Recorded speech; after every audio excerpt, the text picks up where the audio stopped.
Welcome, welcome, welcome. Thank you so much for joining me today. So, I am going to go over the Delphi case. It's been a little while since I've done some true crime, and I've been watching it faithfully. Pretty much, Andrea Burkhart, shout out to her. That's where who I watch the most. I've watched Lawyer Lee and um, Bob and Ali Mata of Defense Diaries podcast. Those are the three main YouTubers that are there every day and reporting each evening for them what happened that day. Andrea Burkhart's our live streams are generally about 5 hours. So it's quite a bit of time listening to it. I usually have it on 1.5 speed, so it doesn't take me forever um, to listen, you know. Uh, but so that's where I get my information from. I did make some notes on who the testimony was. I found a local news station uh, that on their website they had a list of like everybody who testified and for each day, and so I kind of wrote down using their list instead of going back and like listening to 5 hours to hear, oh, this person testified and then this person testified. And I figured that that would be pretty complete. And then I noticed that for day 13, which was Friday, um, it they listed like two people, and it's like, well, wait a minute. I listened to Andrea, and there were more. In fact, I can tell you 1, 2, 3, 4, 5. There were 5 other, so a total of 7 people that testified on that day. So now I don't know that that list was complete for each day. Um, I don't know if it's just because it seems like people like Nancy Grace. This was the first time she was there, and as soon as there was a break, I don't know if it was a break or lunch, she hightailed it out of there because she could say she was there, right? And so I don't know if that's why that they like their reporters also left after at the break at the same time Nancy Grace did, and they didn't even know that all these other people also testified. 5 people testified that they didn't list. So anyway, I apologize if on day 1, 2, 3, 4, and so on, if there's some missing people because I used that list. And but I've kind of got some notes about anything that was maybe significant about each person. So let's get started. I'm talking about the first day of testimony from opening statements. Of course, the trial, sometimes you can count the jury selection days as well. And one thing that's really interesting is that the jury is also allowed to ask questions. I haven't really written down questions that the jury has asked, but I can tell you that after each witness, they come up with some questions that they want answered, and they are quite intelligent questions that they're asking, which gives me a lot of faith in this jury that whatever is presented to them, they'll be able to make a good decision. I hope whatever way that falls. But I'll tell you, it's looking like the prosecution's case isn't as strong as they said it would be. All right. So on day 1, after the opening statements, the first person that testified was Becky Patty. Now that's the grandmother of Libby. She talked a lot about what happened that day, and how she found out about when the girls were found. There's like, oh, well, take me to them. That she thought they were alive and no one would take her to the girls. And then she saw the coroner's van, and that's when she knew. She said, but of interest, she did mention that Libby was wearing a tie-dye shirt and gray sweatpants. And there has been a lot of controversy about that because there were no gray sweatpants found. Um, so we don't know if the killer has them, if she maybe changed and Becky Patty didn't know that she changed. Maybe she took the sweatpants off in the car on the way there. Maybe she had jeans on under the sweatpants. We don't know. But then later she changed that because she said she was cleaning out the room, cleaning out Libby's room. No time given for that as far as like, was it a few days later? Was it months later? There's no timeline, but she was cleaning Libby's room and she found the sweatpants. So so she's amended that, but she did on the stand say that it was the tie-dye and the gray sweats.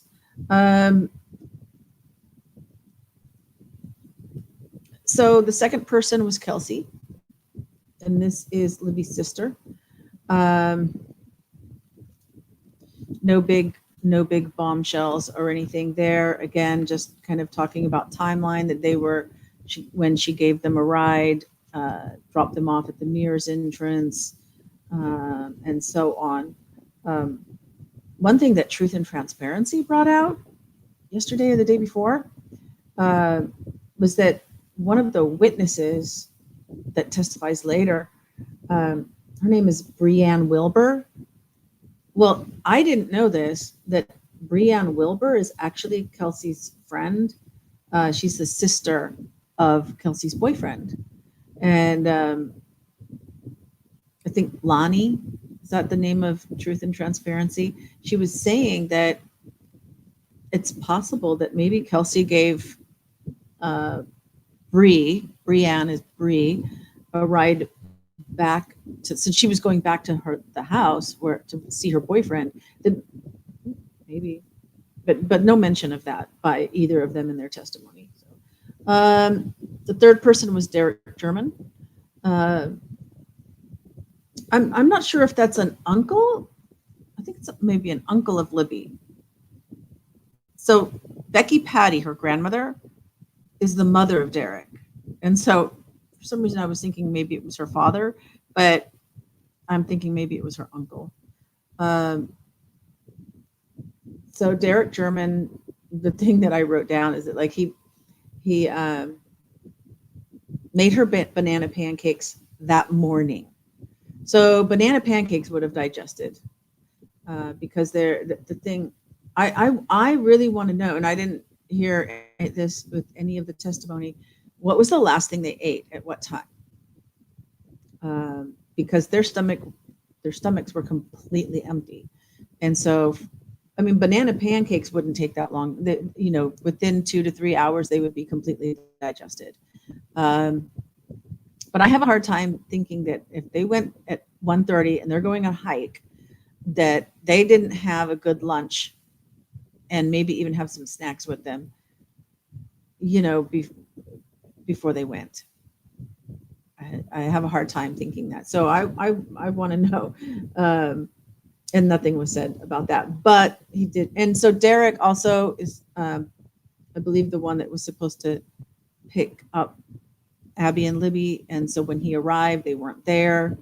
And so he gives his testimony about searching for the girls and where he looked and, you know, who he called to come help and everything, and how all that went down. The next person was Anna Williams, who was the mother of Abby. And then the next person was Mitch Catrone, who was a Carroll County Sheriff's deputy. And I think he was just like one of the initial people there searching. I'm not sure. I don't have any notes on him. I'm just giving you who testified. On day 2, they started with Steve Mullen. Now, Steve Mullen was the police chief, the Delphi police chief at the time. Now he works for the prosecution, Nick McClellan, as an investigator. But at the time, he was the police chief, and he's going to testify a few times. And so this is the first time he's on the stand, and goes over, what happened. Then they had Jake Johns. He's the person who found the clothes in the river. So he was a member of the search party on the second day, on the 14th of February. And it was interesting that he was headed in the direction of where the girls were. And I believe he said it was a fireman, but somebody came and told him to go back. There's kind of a ravine between where the clothes were found in the river and where the bodies were. Obviously, the clothes were downstream from where the bodies were. And somebody told him, no, you can't cross the ravine. Don't cross the ravine. You have to stay on this side. And if he had gone in the direction where he was going, he would have come across the body. So whether that's nefarious or not, but he was told, like, that area has already been searched, so stay this direction. And then there was Pat Brown, who was also a member of the search party, and he's the person who found the body. So he said that he was up by the cemetery and he came walking down the hill from the cemetery and pretty much almost walked straight to where the girls were, saw the bodies, called it in, stayed there with his back turned toward them because he didn't want to keep looking, and he wanted to make sure that nobody else would come and compromise the scene. Once police or law enforcement arrived at the scene, then that was the extent of his involvement. So what happened as far as the scene after that is like none of his concern, and that wrapped up day 2. Day 3, and I started kind of writing, like, what was the main theme of each day. So on day 3, it was pretty much the crime scene photos. This is the day that the crime scene photos were shown. First up was Darren Giancola of the Sheriff's Department. Then you had Jason Page of CSI of the Indiana State Police. Then you had Dwayne Datsman, CSI of the Idaho State Police.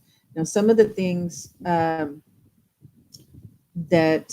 kind of came out is that the bodies were most likely staged in the positions that they were. They said that they felt like the sticks were just there to, like across the board, everyone was pretty consistent.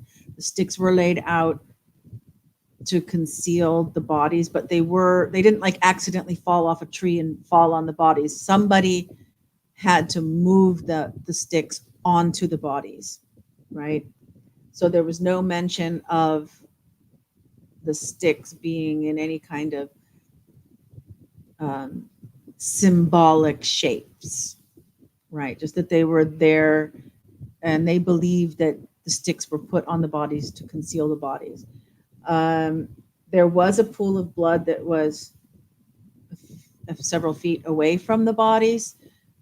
That, I believe, must have been tested as Libby's, because later the forensic pathologist testifies that he thought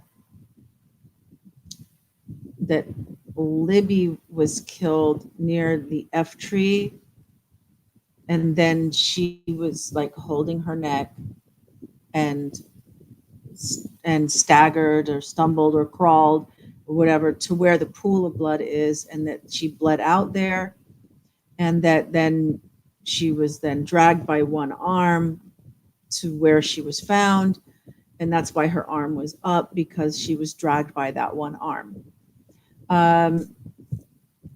If that's the way it happened or not, we don't know. But that's what the prosecution's witnesses are saying. However, there were no drag marks. Okay, in the leaves. So that's kind of, I don't know, that if I was a juror listening to that information, I'd be like, you're telling me that she was dragged, not carried, yet there's no drag marks. Then let's see, I believe they mentioned that, okay, well, Libby had 3 cuts in her neck, and I guess they were vertical, whereas Abby's was across. And we'll find out that Abby's was a vein and Libby's was a carotid artery, which means it would have, the heart would have been still pumping and out, and there would have been a lot more splatter as well. Chinese, walk it for a lot. Do you see? I don't know what. She only speaks Khmer, Cambodian, and I don't know. She's asking me something through Google Translate, and it's not translating for me to understand. Okay, so here's one thing about the bodies. Abby was pristine. That pristine is the word that the people in the courtroom that saw the pictures said, that she was pristine. I'm not sure if somebody testified using the word pristine, but they were definitely saying it. And of course, okay, yeah,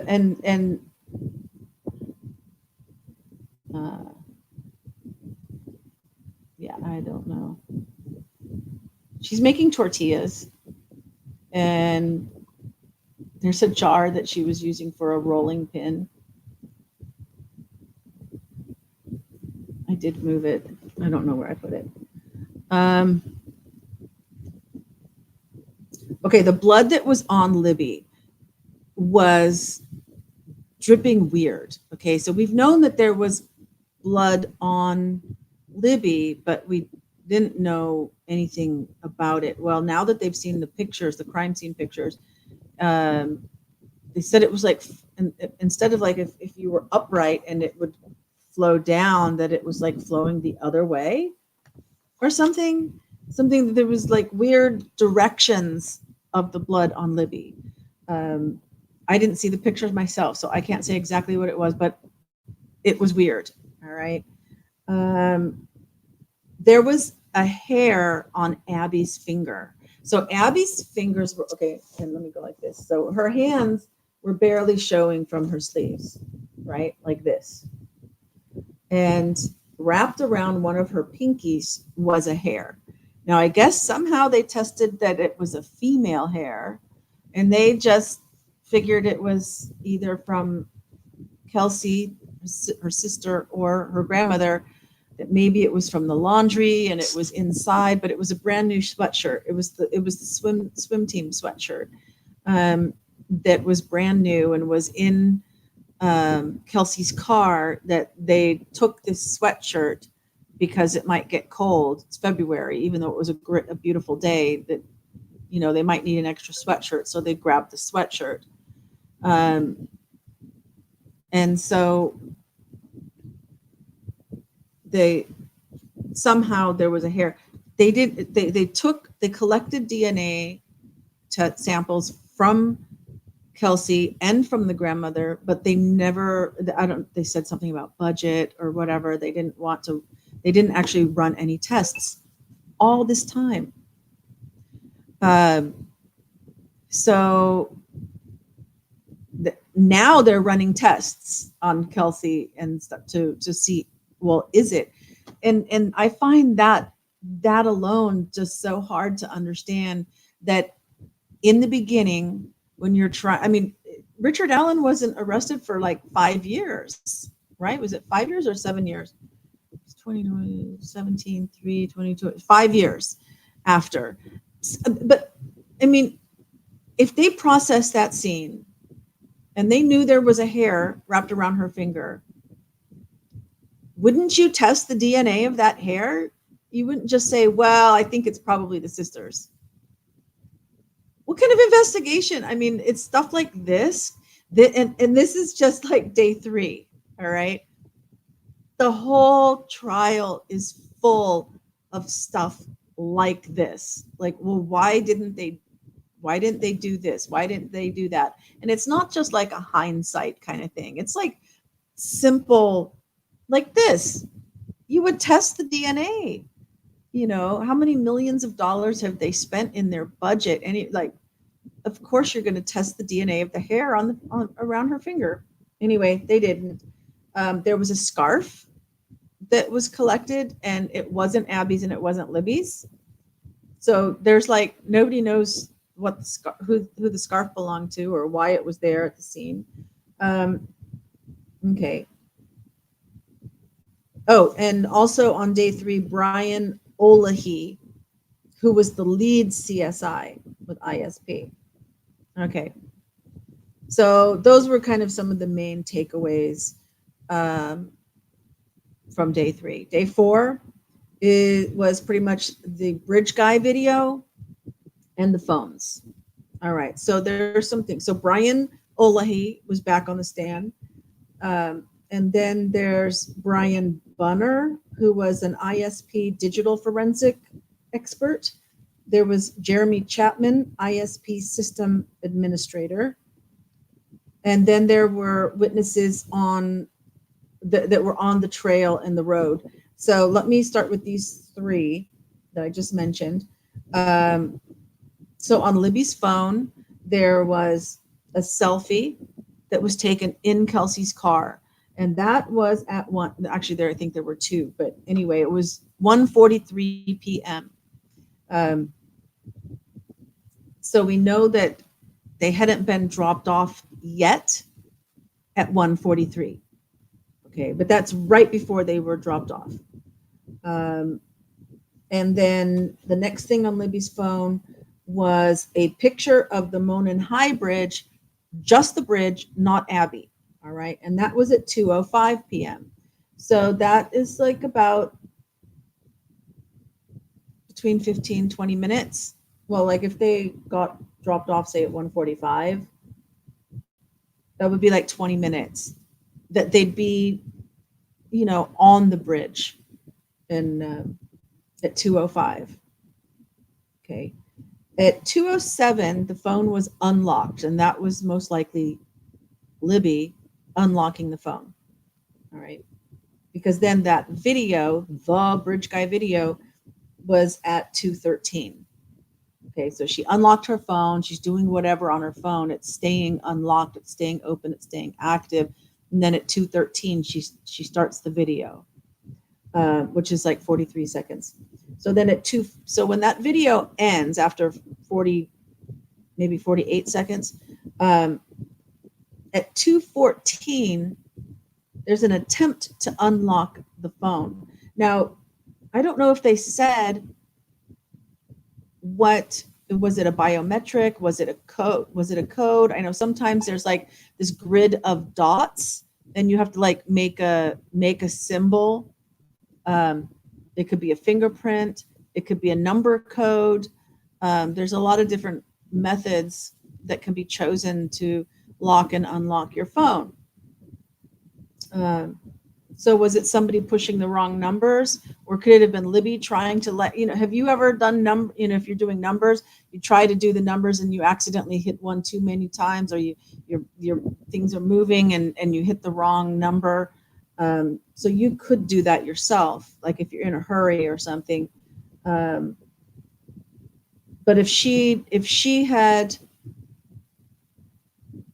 ended, like I know for me, it's like I push the side, it comes on, I push the side again, it goes off, right? So if she had finished the video and then like turned off the phone and then someone grabbed it from her and like tried to see if they could like get, oh, it's locked, but somebody attempted to unlock the phone and was unsuccessful at 2:14. That's the last activity on the phone.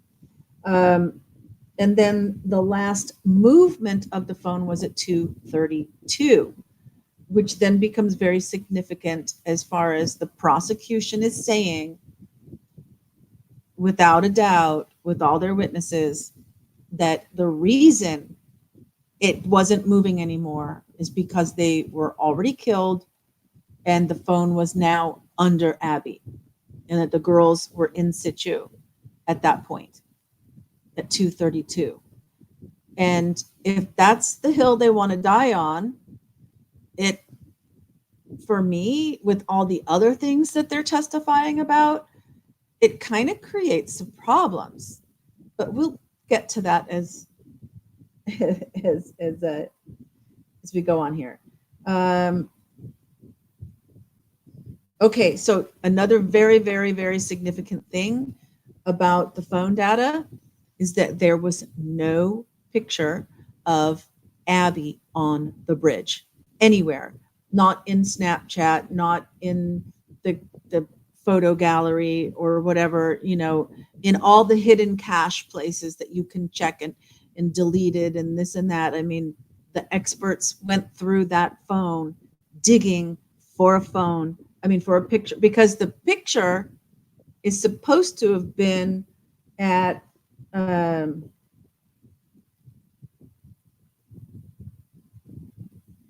let's see, I think like around 2:07, like when Abby unlocks the phone, because there's a picture of the bridge with no Abby at 2:05.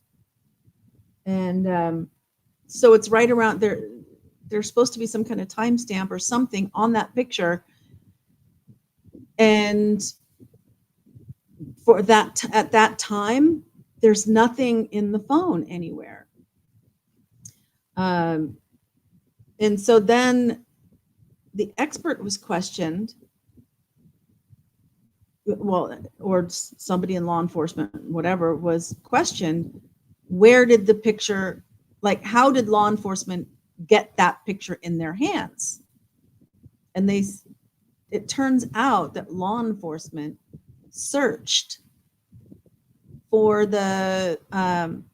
searched the internet and found that like somebody had screenshotted the Snapchat, right? So they're saying that this photo was uploaded to Abby's Snapchat, and then somebody screenshot it and put it on the internet, and then they found it on the internet. So they have no original picture. And so then that raises the question, well, how did, was it manipulated in some way? Did it actually, there's no proof that Libby took a picture of Abby on the bridge. There's no proof of that. And that was then uploaded to Snapchat. No proof of it. So that's, that it, I'm telling you, the whole case is full of the stuff like this. If you want to believe that Richard Allen is guilty, it's really hard with what the prosecutor's putting out there. Okay.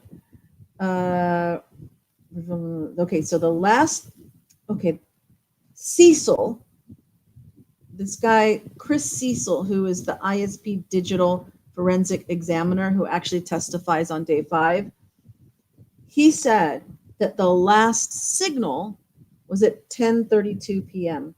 And so they believe that that's when the phone died. And I'm just wondering where the last signal came from. It was like inside the phone, because weren't they pinging the phone and there were no pings? Because if there were pings, weren't there no pings? So that confused me a little bit. I don't know the details on that, if it was said or not said. Of course, it was found under Libby's body. Okay, so also on day 4 were the witnesses on the trail and the road. So you had Rayleigh Voorhees, who said they saw Bridge Guy. You had Breanne Wilbur, and I will remind you, she said she's Kelsey's friend, who's the sister of Kelsey's boyfriend. You had Betsy Blair, who also said that she's the one who said that she saw Richard Allen on the first platform when, like, he says he was like looking at fish, and I think she says that like that's where she saw him on the bridge, right? But then she didn't go on the bridge; she turned around and went back. Okay, so and those three were the ones that were finished up on day 4. I have 2 comments, just, without going into specifics about each one, that basically no one identified Richard Allen as being the person that they saw. And they were all inconsistent with each other. A blue shirt, a blue coat, brown coat, black, blue, jeans, hat, hair, age, skinny, fat, whatever. What's hey, Sunday soapbox in the house. My opinion is that I would have a hard time believing that that he did it, or that one person did it. I have a hard time thinking that one person did this. Yay! Okay, so we don't want this to be 5 hours like Andrea Burkhart's, although bless her for what she does and the details that she gives us. But I don't think you guys want to stay with me for 5 hours. So, yeah. And you ever notice that in like every trial in the world, well, at least in America, it's very clear. It's like, do you see the person in the courtroom? Yes. Can you point to them? That, and they point and they say, let the record show that whoever, pointed at the defendant, they identify the person. Not once. And I mean, normally, I guess the prosecution would be the one to do that, but I don't think there's anything prohibiting the defense from doing that either, but neither the prosecution or the defense did that. Sunday says, me too. I'm thinking more people too. Yeah. All right. So that's all I noted about those witnesses. This ain't Mayberry. Okay. So day 5, this brings us to day 5. They talked about Bridge Guy again. They brought in the autopsies, and they had the phone expert as well. And this is where I do have the note about Abby being one cut with the vein. It was right to left, I believe, but they would not say whether the killer was right-handed or left-handed, because you don't know, are they face to face? Is the person from behind? Is she upside down and then and being cut? I mean, so there's no way to, just because you know that the cut is from right to left. In this case, we don't know where the killer was in relation to Abby to know whether they would be right-handed or left-handed.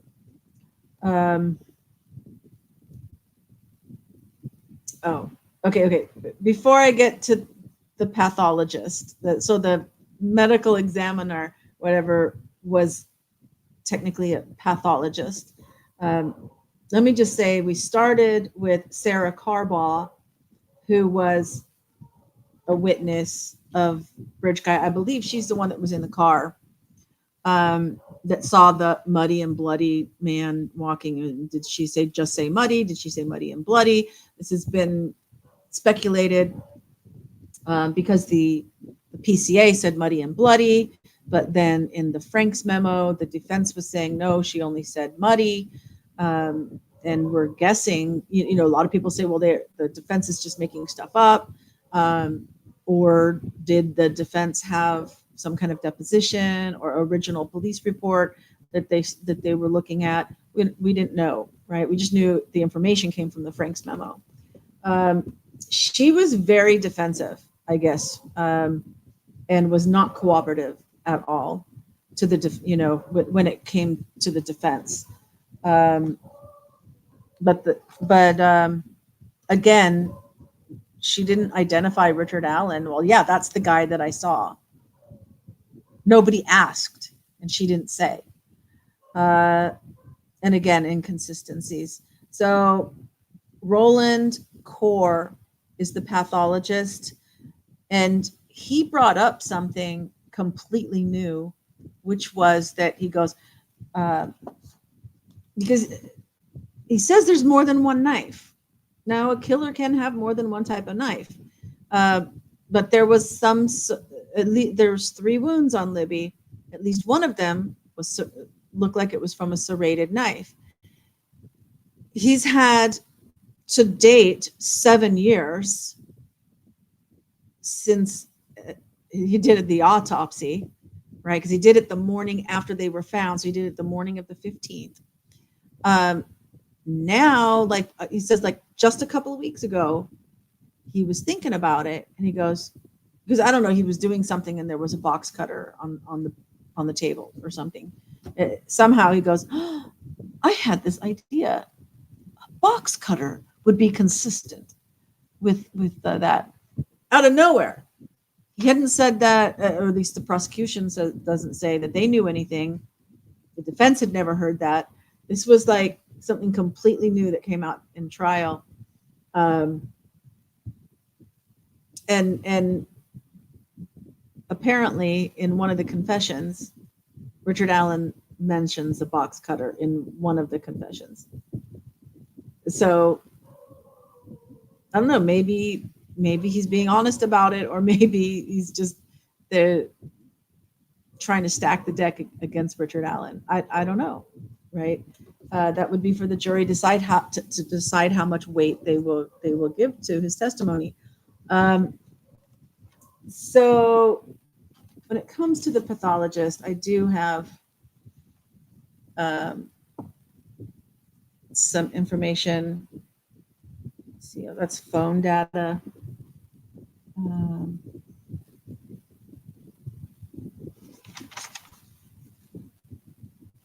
Okay, here he is. So the wound on Abby's neck was about 1 inch deep. There were some markings on her face that could be like a restraint under her mouth, like on her chin, under her mouth. And it was mentioned could be from holding chin while cutting the throat. So if they were holding the chin to cut the throat, that could be where the markings came from. Andy's in the house. You just watched a Delphi video on Court TV. Cool. Well, we're up to day 5. So you'll have to watch the replay for days 1 through 4. And we're talking about the forensic pathologist. The other thing I noted, he mentioned that Abby was wearing Libby's sweatshirt, 2 bras, Libby's jeans, a tank top. I think there was also underwear in the jeans or something as well. Libby, he said 3 to 5 wounds on the neck. 2 look like a, quote, second pass. And I didn't have it noted here. It came out later that apparently Libby's were vertical instead of across. Libby had blood on her hands, and they thought that maybe it had been because she was still alive and she was trying to apply pressure to the wound.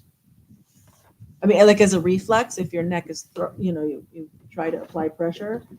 The leftmost wound, and I don't know if that means looking straight on or like her left, so that would be anyway, is the one that was the possible box cutter.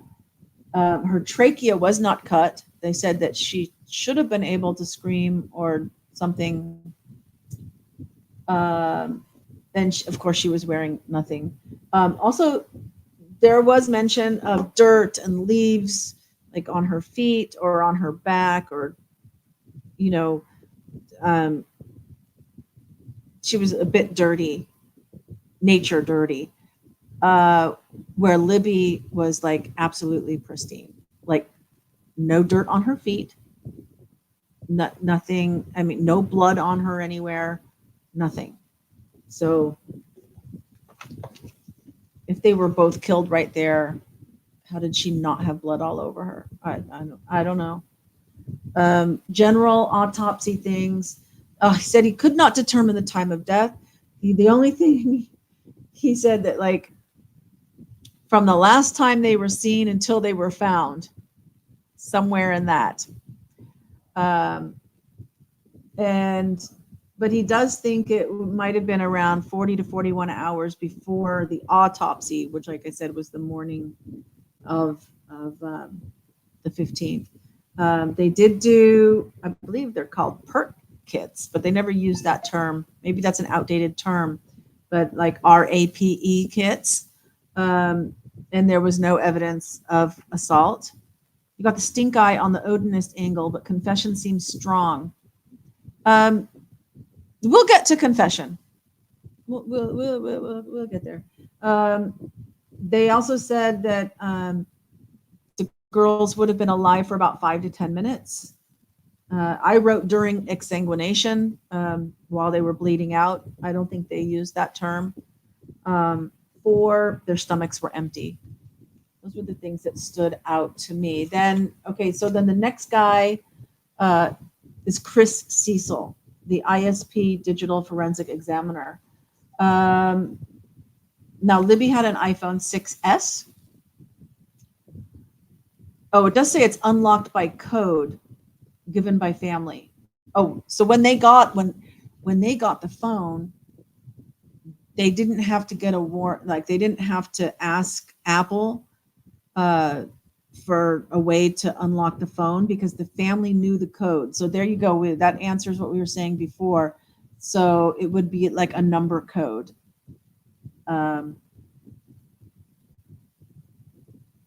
Okay. There's no health data because the phone has to be on to have health data. Chalet was just singing songs. Oh, yeah, it was unscheduled. I mean, I did kind of hint on Thursday that I might do something tonight. I didn't want to like lock myself into it in case I didn't have time to get a list prepared of what happened on each day.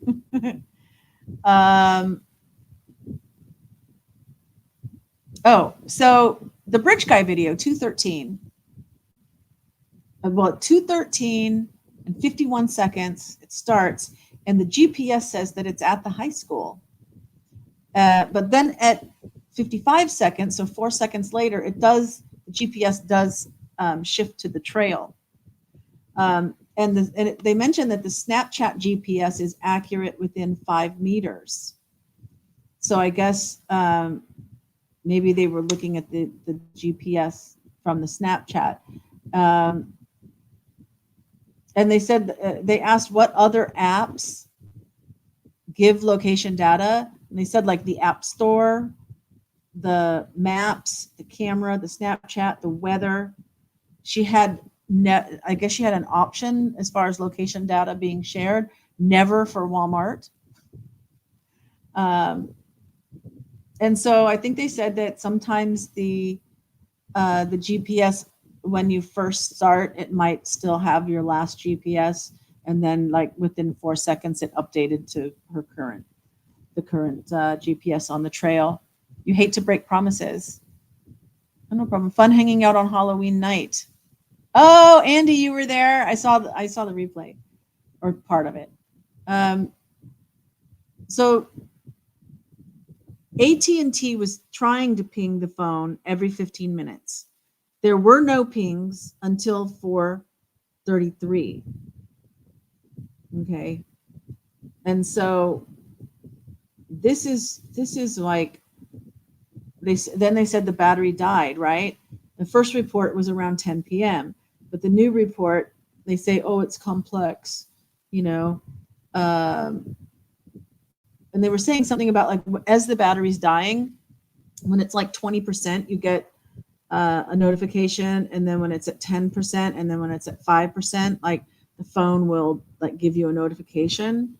They also mentioned there was no info in the phone that it was powered down, that somebody like actually turned it off. There was no info that that had happened. So yeah, 2:33. I also hear 2:32. The phone stopped moving.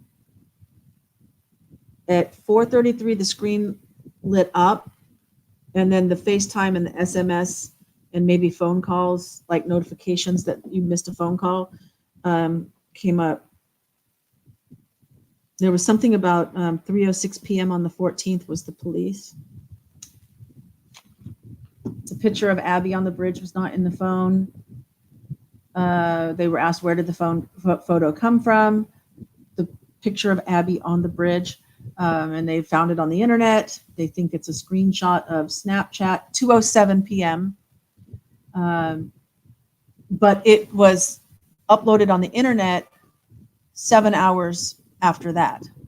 Okay, I mean, the picture that they found on the internet that was a screenshot of Snapchat was like 7 hours later.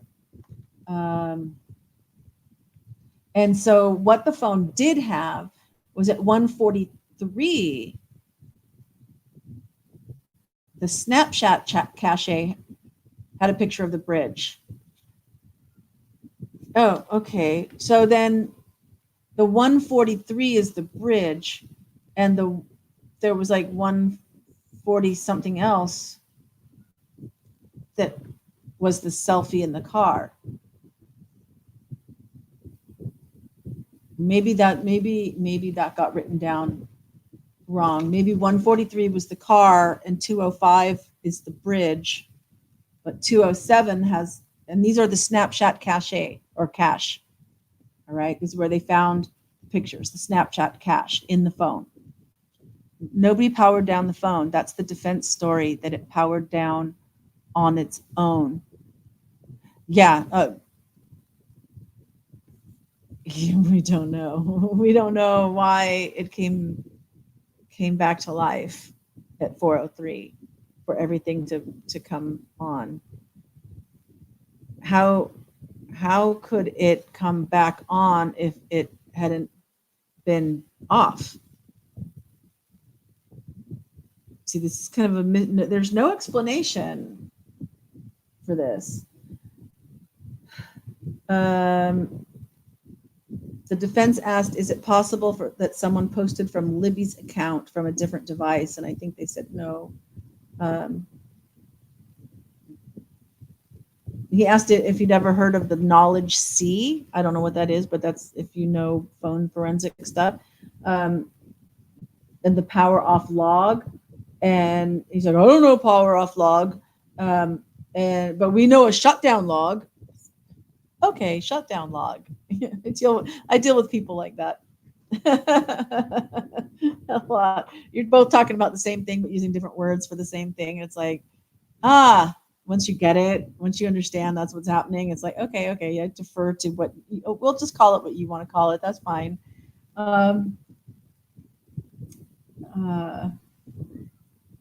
Anyway, so an officer charged the phone and then turned it on, and they're saying that it cleared the shutdown log. And so that's why there was no record of it being turned off, ? That's my note. So that, I mean, the expert testified to that the officer, so they find the phone and it's dead, right? So they charge the phone and then they turn it on. Of course, they've got the code from Becky Patty or from the family. And when they turned it on, after having been off, that it may have cleared the log. That's what the witness said.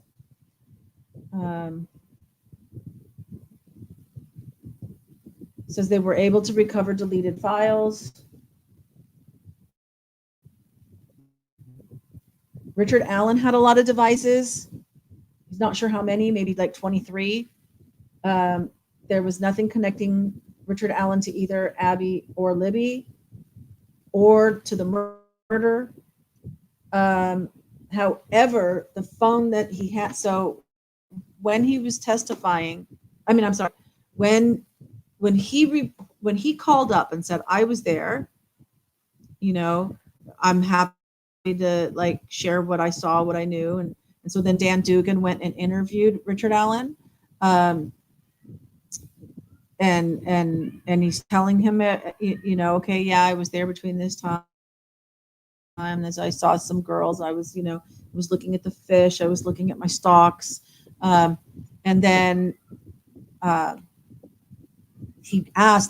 Dan Dugan asked if he could write down like whatever kind of identifying number. Did I write down what it's called? The MEID. All right. So that's the ID of the phone. So Dan Dugan wrote it down. So it was in the notes from that interview, right? So they're able to get like phone company records, even though they don't have the device, they have the device ID. And then also like on, say, the geocaching or is it not geocaching, geofencing. They have the ID number of the phone.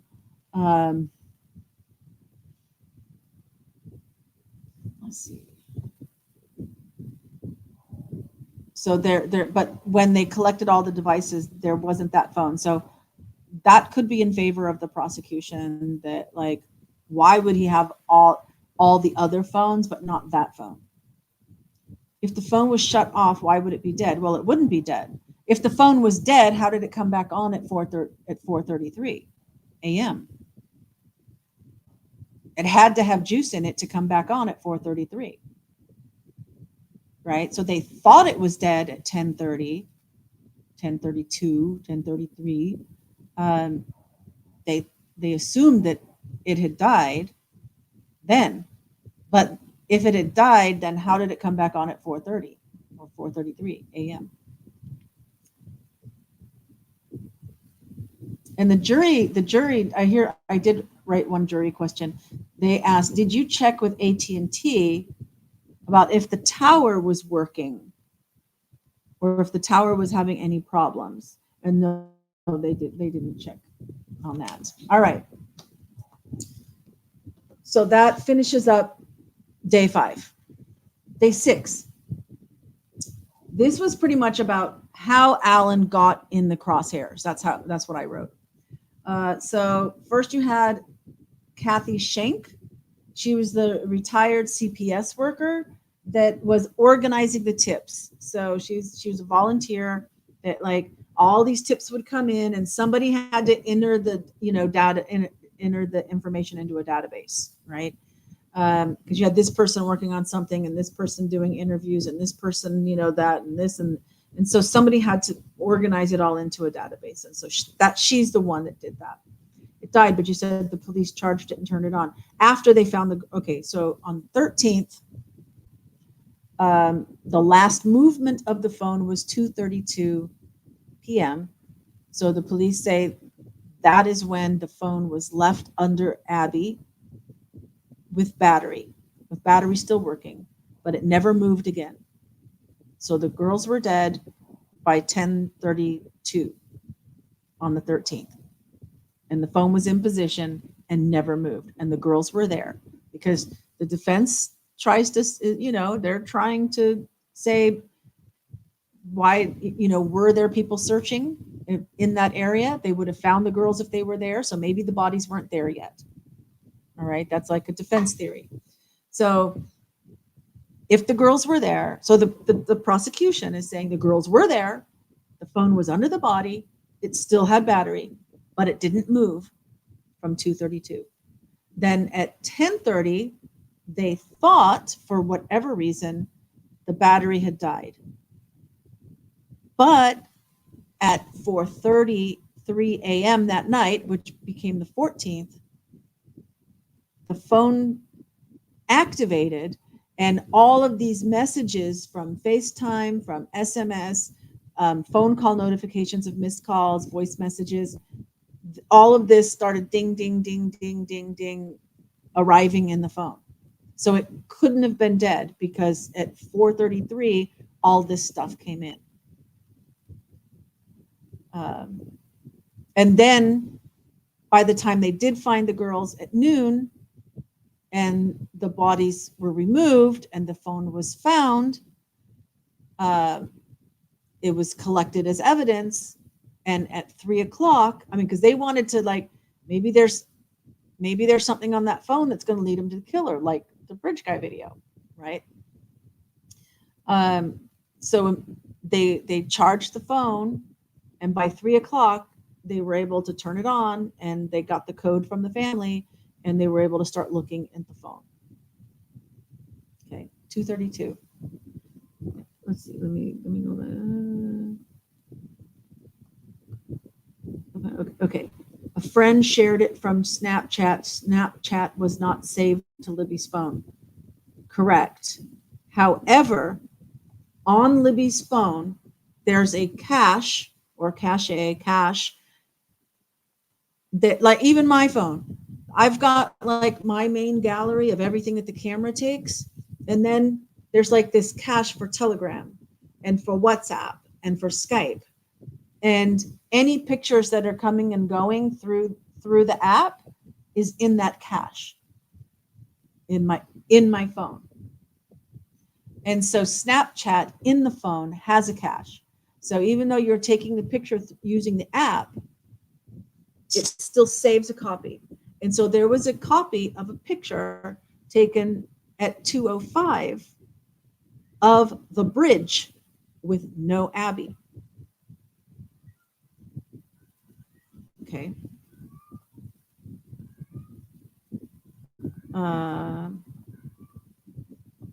Oh, wow, Shell. Oh, I have a Shelly and a Chalet. Shelly in the house. Shelly in the house. Hello.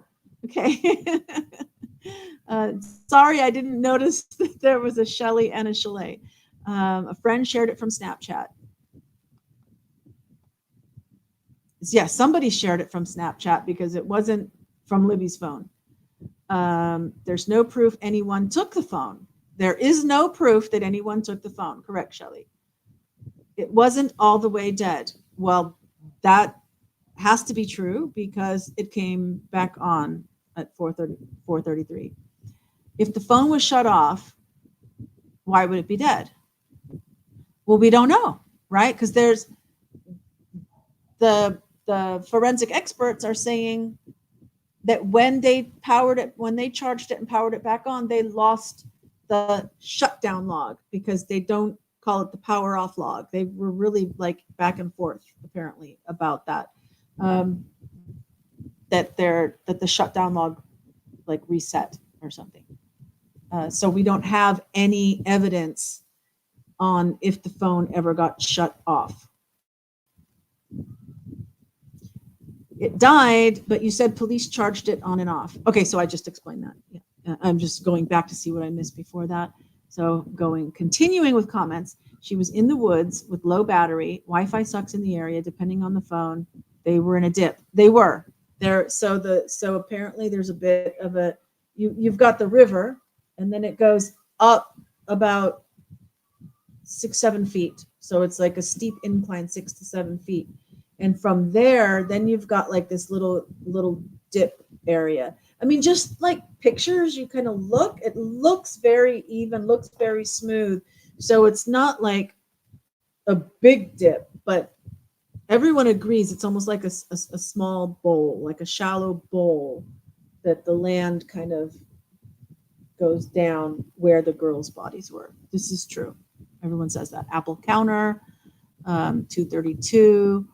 They were looking for live girls and it was dark and covered in branches. Huh? Right?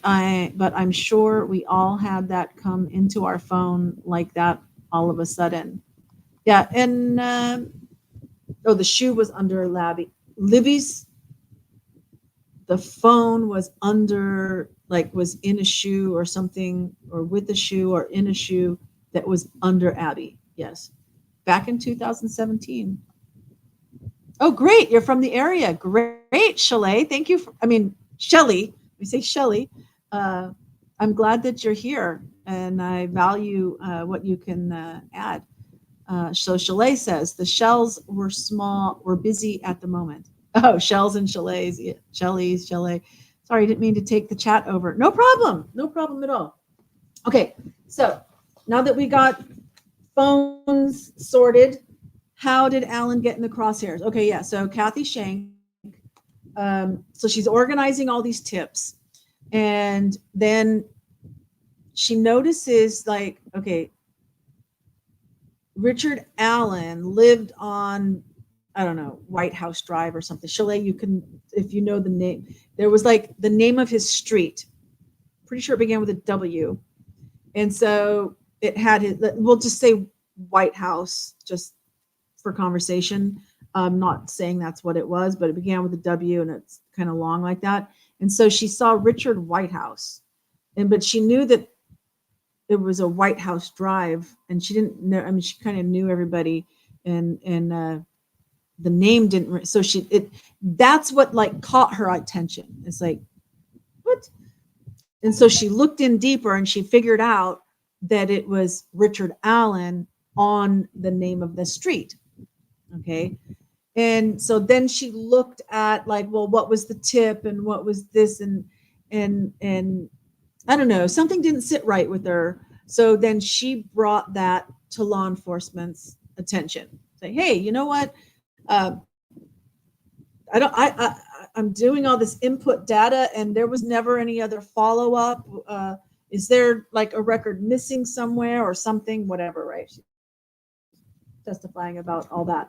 So that's how Richard Allen's name came as a suspect, because he was never a suspect in the beginning. Whiteman. Thank you, Chalet. I said White House, Whiteman. Okay, so it said Richard Whiteman, and she recognized that Whiteman was a street, and yeah. Okay. So next up was Dan Doolin. And I have to say that the prosecution has done a really good job, I think, of, I mean, God knows how many hours they sat around a conference table going like, what order are we going to call everybody, right? I think they did a really good job in how they organized. She caught the name. Now we go to Dan Doolin, who was a DNR, Department of Natural Resources, I believe, officer. And he was just one of the many people on the task force. And so this tip comes in, and so he calls up and, you know, can I take your statement? And somehow they said, well, one of them said, I'm going to be at a grocery store. So they agreed to meet at the grocery store. And Doolin takes that initial testimony, he does that initial interview. The three girls made her think he said he saw. They're like the whole 3 girls and 4 girls and this and that. I mean, it's all really interesting about all of that.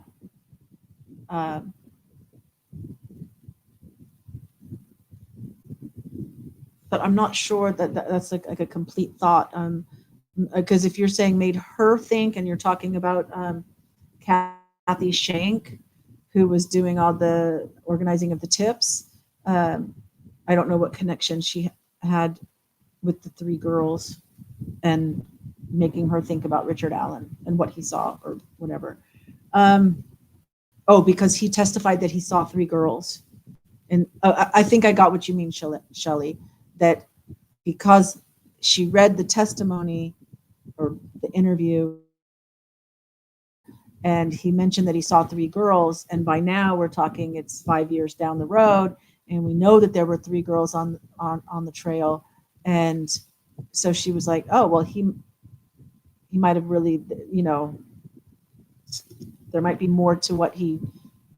Yeah. Okay. Look at this deeper. All right. So Dan Doolin, kind of the thing is that he says he usually records his interviews, but he doesn't have a recording. Whether he did take one and can't find it, or he just didn't take one that day. I don't think that's ever been like sorted out. Kind of lagging behind. He might have only seen the 3 girls. Yeah, and then Shelly says yes. So I think the only thing that's like controversial with Dan Doolin is, did Richard Allen say he was there from 12:30 to 1:30 or 1:30 to 3:30? Right? Because there's like, I think the defense ends up saying that it was kind of suggested to him and he just like maybe agreed. Well, yeah, it could have been there between 1:30 and 3:30, you know, but that like he might have originally said, I was there from 12:30 to 1:30, which is a big difference, you know, obviously. I don't need to expand on it for you. So the next person was Steve Mullen again. So he's back on. This is the second time, former police chief, but like talking more about this initial, Richard Allen investigation. I think they were talking about like an interview with Richard Allen as well. And then Tony Liggett, who's the current sheriff. And then someone named Dave Vito with Idaho State Police, and then Jerry Holman, who was very, I think, aggressive and arrogant, and more so than the other. I think they all kind of were, from what I hear. But yeah, Jerry Holman kind of stayed true to, is like, yeah, that's how, I use the Reed technique, and I'm good at it. And I could just see, I mean, I could just imagine, I guess is what I'm saying. Somebody up there, yeah, so what are you going to do about it? Yeah, it's what I did. What are you going to do about it? That, from what I wasn't there, from listening to other people that were there, that's kind of what I imagined. Plus, I mean, reading before, having read his, the interview that he did when then he subsequently arrested Richard Allen, that demeanor, you can see that. Uncle Bob in the house, woohoo! If he's not BG, he should have seen BG like everyone else did. Yeah. And something that was in today's, I'll give you a little preview. Who was it?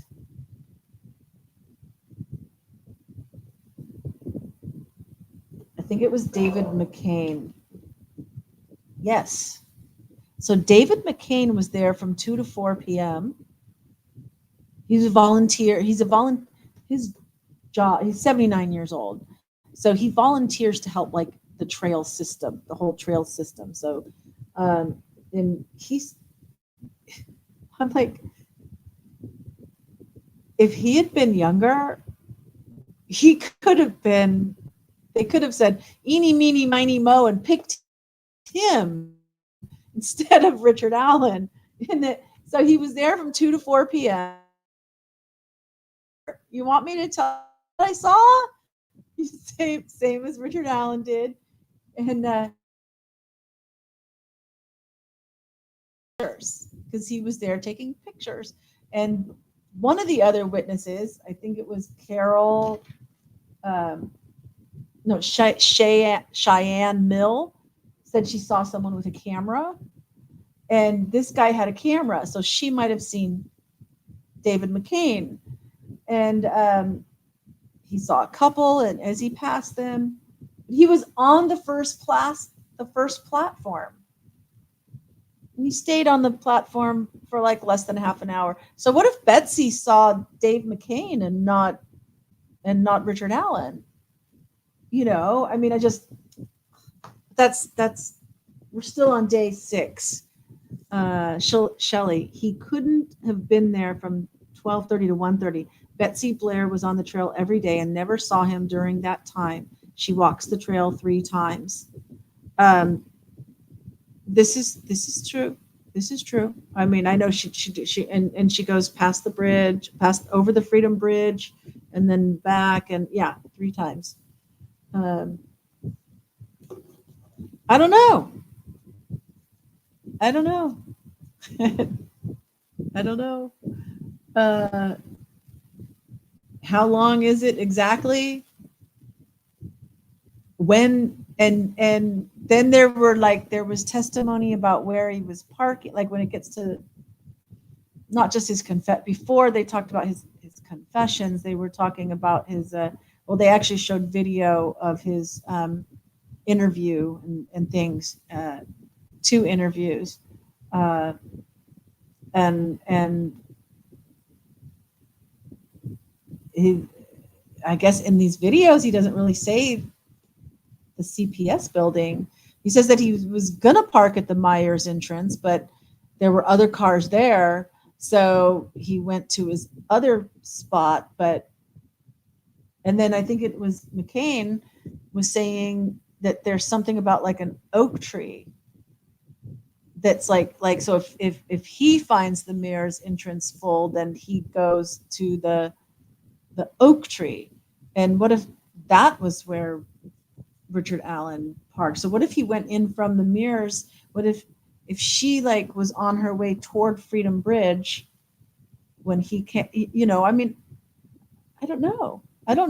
I'm not saying that's what happened. I'm just saying it'd be interesting if somebody did the research. Like if I was law enforcement, I would want to time her walking. Would you do an experiment with us? Would you come with it? Because we can't just use anybody. We need to know your pace, right? And you don't have to do it 3 times. You only need to do it once, and then they can just multiply it 2 more times, right? And see exactly how much time is gone. Because what if she saw David McCain on the platform? I don't know. Let's see, where are we? Okay. Yeah. Okay. So we are on the day 6 with the police interrogation and interview videos. And apparently one thing that everybody was saying is that he just seemed normal. He seemed very normal for being in the situation. Oh, wait, was there more? Oh, I'm sorry. I was reading one, and so then I didn't, the chat doesn't keep moving. When you kind of go back, then it doesn't. Bob, right? Uncle Bob, I also want to know, who did Richard Allen's laundry from that day? No, because if he had bloody clothes on, somebody had to have washed them, unless he just threw them away somewhere. But then he'd be naked, unless he was planning it all and he had a spare clothes in his car. Yeah, there's so many. There's questions. That's the problem. The problem is there's room for doubt. I mean, could what the prosecution is saying happen? Maybe. I mean, I kind of lean toward one person couldn't have done it in the time frame that they're saying. But other than that, I mean, could it have happened on that day? Could Richard Allen have been involved? Or I guess so. But it's just not strong. It's not strong. There's a lot of holes. Shelley, Richard Allen, that's my ex-husband. That was the R.A. and Richard. That was Richard Arthur. Richard Allen. Hey! No, I'm live. I cannot move. Hello, Piggy. We've got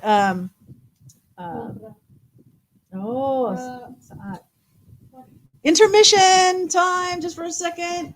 Chani is here. Chani, come say hello, so they don't think I'm. There's Chani. Okay.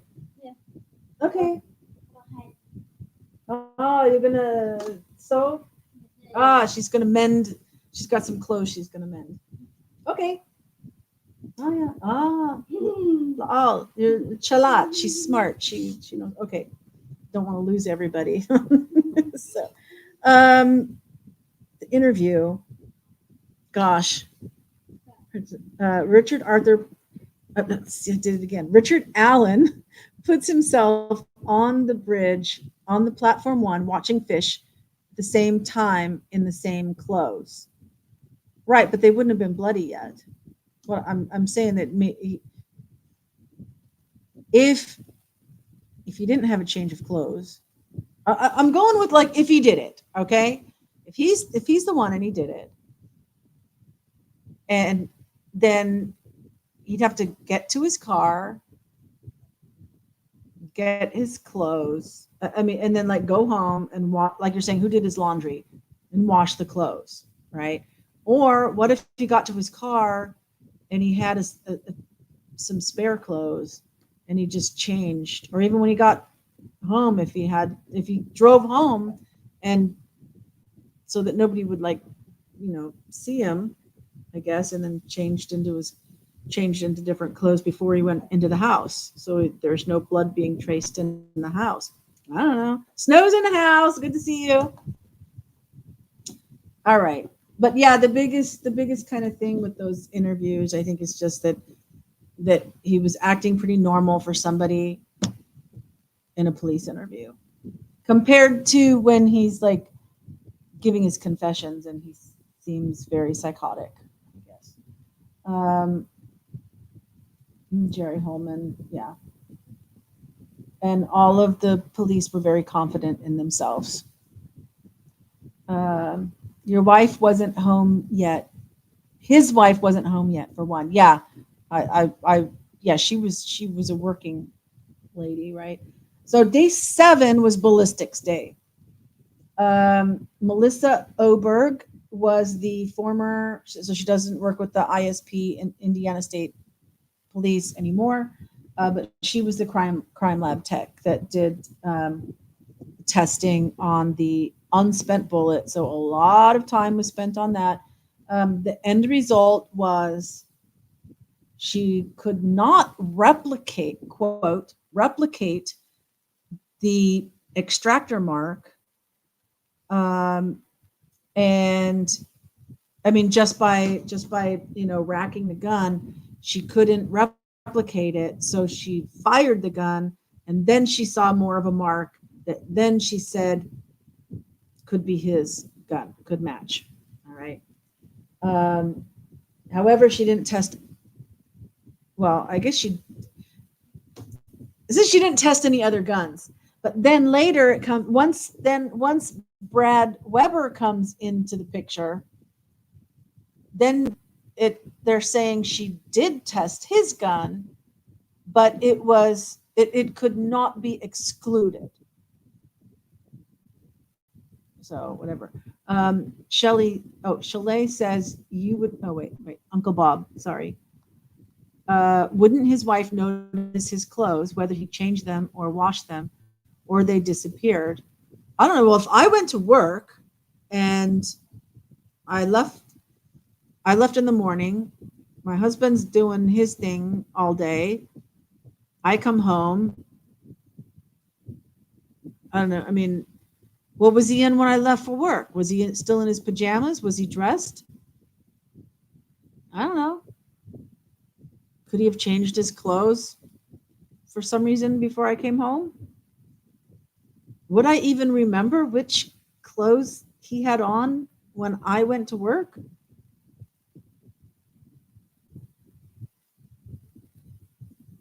I don't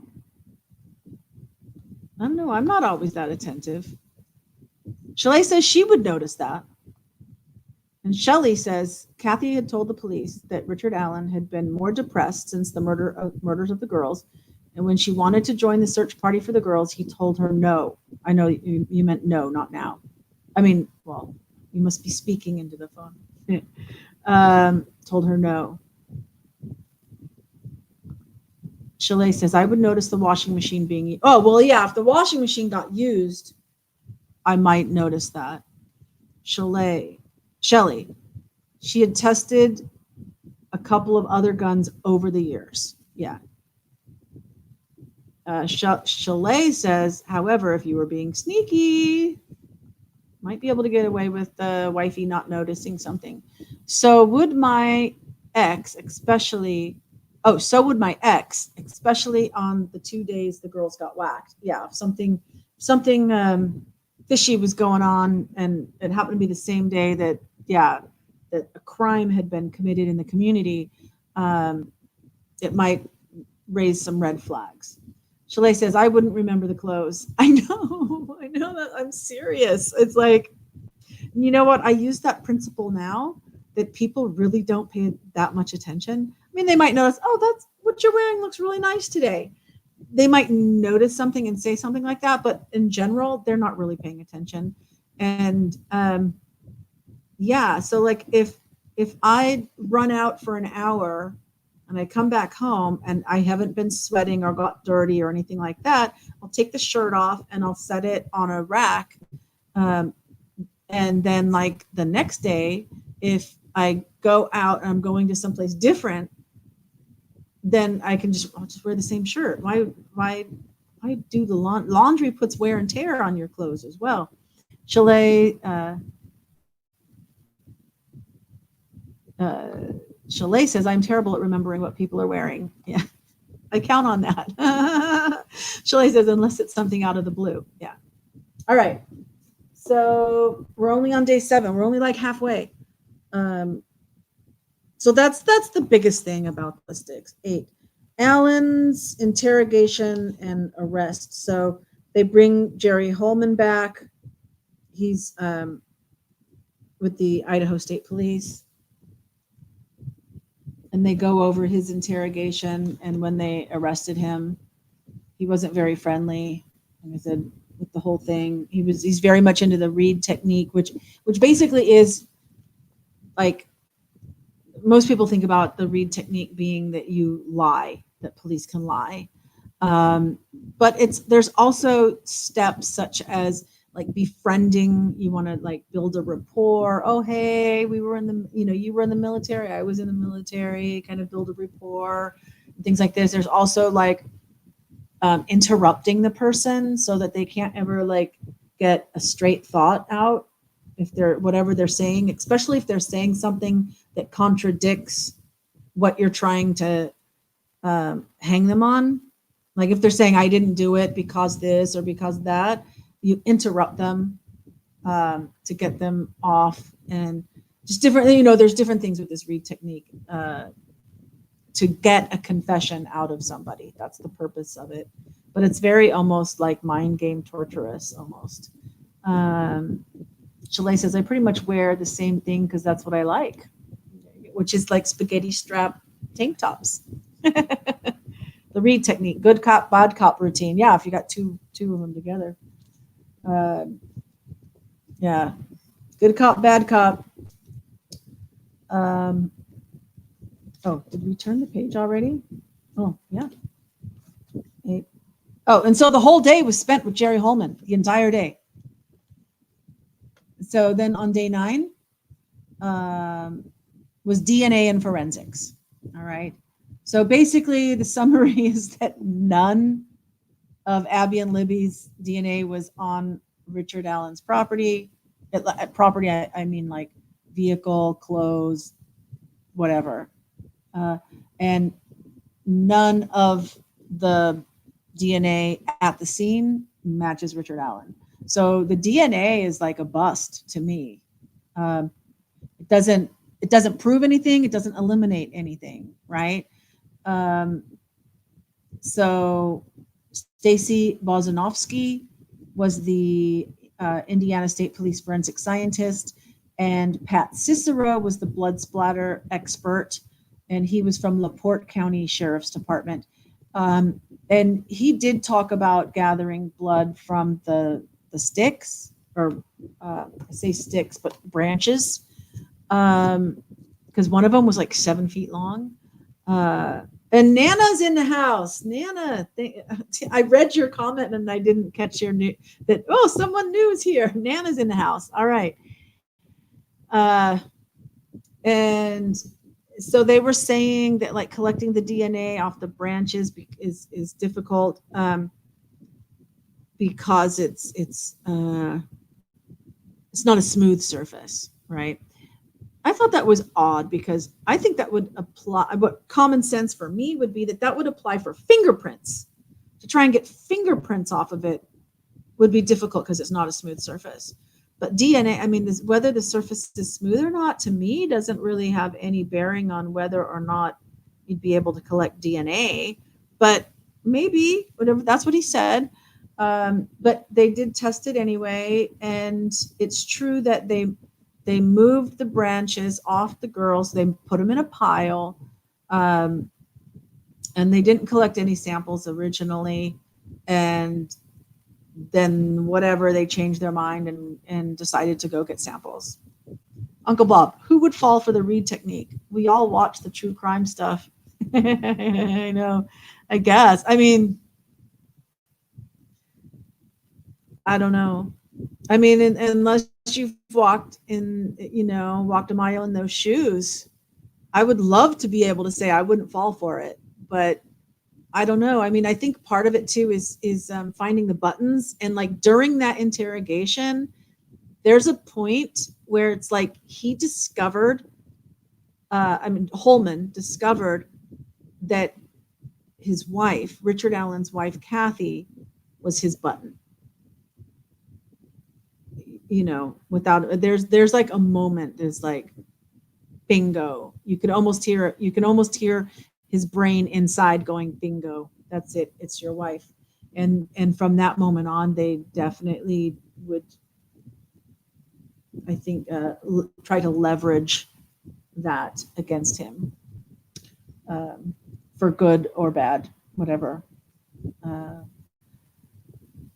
Okay.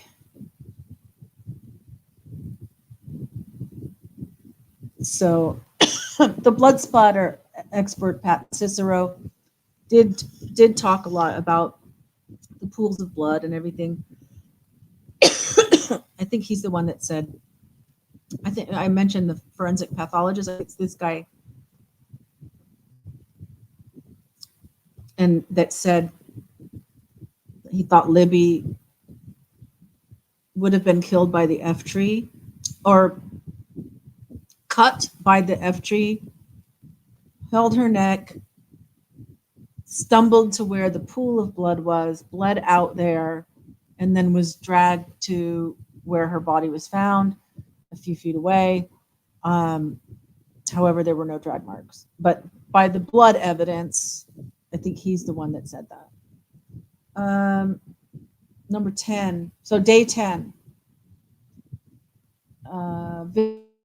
Video of interrogations.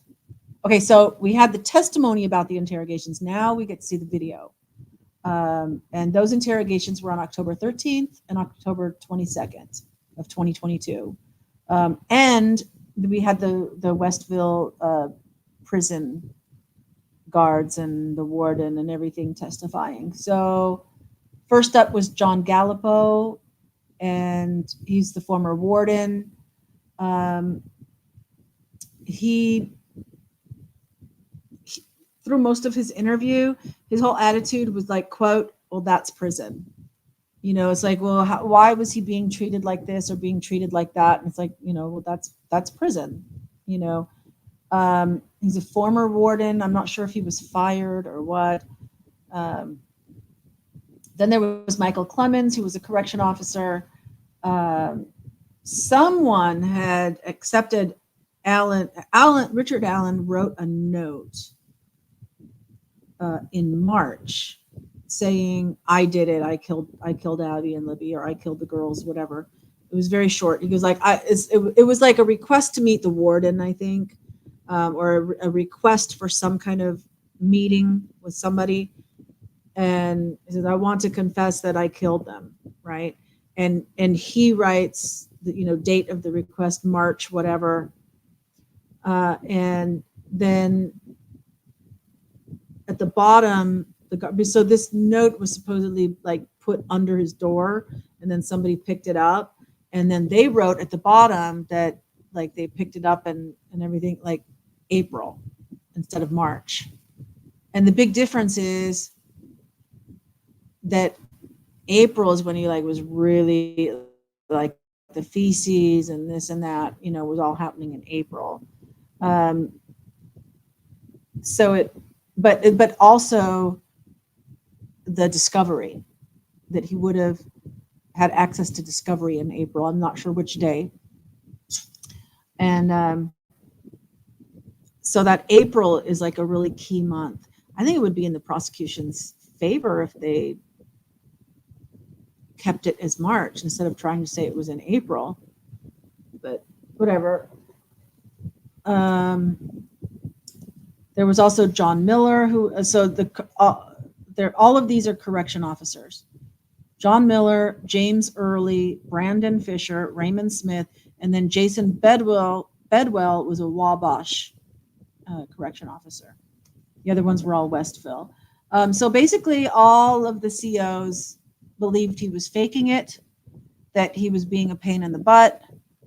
And when he was like eating feces and things like that and drinking toilet water, they didn't notify medical because they were saying it was like in the middle of the night, and the psychiatrists or whatever kind of medical people were not there at that time until the next day. So there was like no one to intervene. So they just ignored it.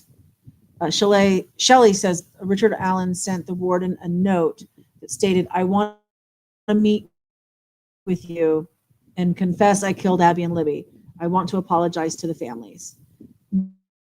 There you go. Thank you. And yeah, I was pretty sure it was asking, so thank you for confirming that it was with the warden. And that, yeah, he wanted to meet to confess. Shelley, he started acting up in March before the discovery. Yes, it started. So and that brings us up. I've got some dates and things here, because that brings us to day 11, which is the prison conditions as well as the vehicles. So this is when Dr. Monica Walla, the psychologist, there's a psychiatrist which gives medicine, which can give medicine, and a psychologist, which is more therapy, right? She's also a true crime fan, which can work for her or against her. Of course, the defense wants to bring it out against her. So in her notes, when she talks about his deterioration, they notified a therapist, but she was at home, so it took a while before she could get there. Okay. April 4th. So April 4th, she noticed that there was deterioration, that he was deteriorating. And she gives a couple of details. And then on the 12th is pretty much when she's talking about self-harm, meaning he was like banging his head on the wall and things like this. That was the 12th. On the 14th, that's when the feces starts happening. And so then they do the involuntary medicating with Halidol. And then on the 20th, downhill. He was still going downhill. And the 23rd is when the inmate watchers were replaced with correction officers that were to be stationed outside, and every 15 minutes they have to write down anything that's happening. She said, so Monica said that she was telling Richard Allen things that she was hearing on the internet. She just said the internet, because she was I wrote, quote, inspire. She said the reason she was telling him was to try and help him feel better, that, hey, there's people that support you, things like this. All right. Exactly what she told him, I don't know if she mentioned anything specific, but she did admit that she was telling him things from the internet. Richard Allen, at some point here, did tell her what I'm describing as a narrative, because there was so much confession stuff that was just, I did it, I killed them, I did it, I killed them, but without giving any kind of specifics, and it being very fragmented. And it's like, oh, I killed them, I killed my grandmother, I killed my kids, I killed whatever, people that didn't even exist. I assaulted somebody, I was assaulted, whatever. I mean, he's just saying a lot of very disjointed things, talking about KFC or something, I don't know. Shelley says, you don't confess to things in a psychosis. Things to do with the crime, only the killer would know. He would act out until he wanted something, so he turned it on. He turned it on and off. Psychosis, you can't turn on and off. And so this is definitely what the correction officers were saying, okay? And that they felt this way. And that's, yeah. She told him she had people that believe he is innocent. Exactly. That, and that's why I said to inspire him, and so the narrative, at one time, he tells her a narrative. Okay. Narrative being my word. So he says that he confronts them on the bridge, or at the end of the bridge, that he messes with his gun or something, and that because when he messed with it, this is when the bullet would have dropped out. And then he saw the white van. Well, he didn't say white. He said he saw a van. He didn't say anything about make, model, color, anything like that. He saw a van, which scared him. He was planning to RAPE the girls. But then he saw the van, and that spooked him. So that's when he told them to go down the hill, and they crossed the creek, and they went to the area where he then killed them, and then he left. But there's no recording of this because things were private. She said in general, she would take notes. She would then enter those notes digitally and then shred or whatever, destroy the written notes as a way of like keeping privacy. So like once it was digitized, once her notes were in a digital form, that was secure someplace. And so she would destroy any written notes, and that there were no recordings of this. So we have her word for it.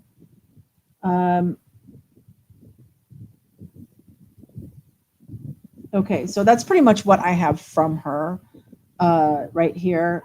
Next up was Steve Mullen again. So I think this is the third time he's been back on the stand. And then Brad Weber. So then Brad Weber. His mother's name is Kay. This is the Weber property that like is a house that's that there's a little road that it's a driveway that goes under the bridge and dead ends in the Weber house. Okay. So he gets on the stand, and the whole thing is pretty much about his white van. He went to work. He works from like 5 o'clock in the morning, 5 a.m. to 2 in the afternoon. And so on that day, he had clocked out at 2:02. And then he was saying he was passing the bridge at 2:30. That he went straight home from work. The defense confronted him that an earlier testimony in a deposition or whatever, or whether it was to the police.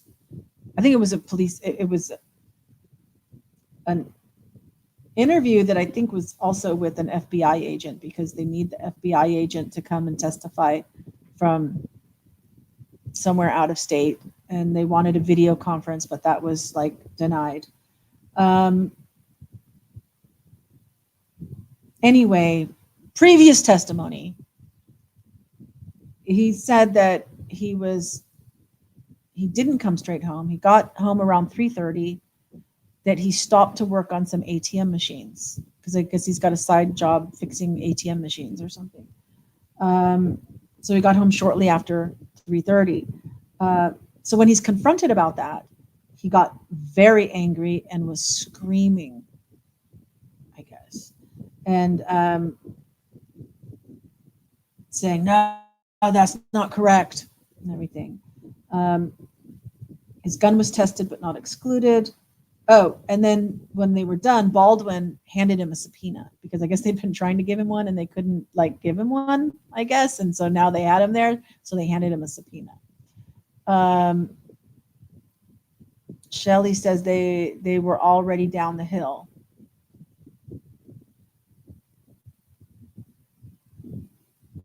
In the story that he told Monica,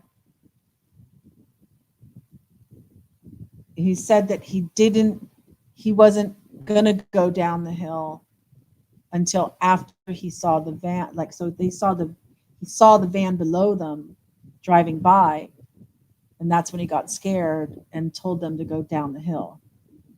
That's what he told Monica. He might have said something different to somebody else or whatever, but that's what Monica says she told him. He told her. So anyway, it's very interesting that if he says that he did get under the bridge at 2:30, well, if he clocked out, it takes about 30 minutes. Now, one of the officers testified they figured out it took about 20 minutes,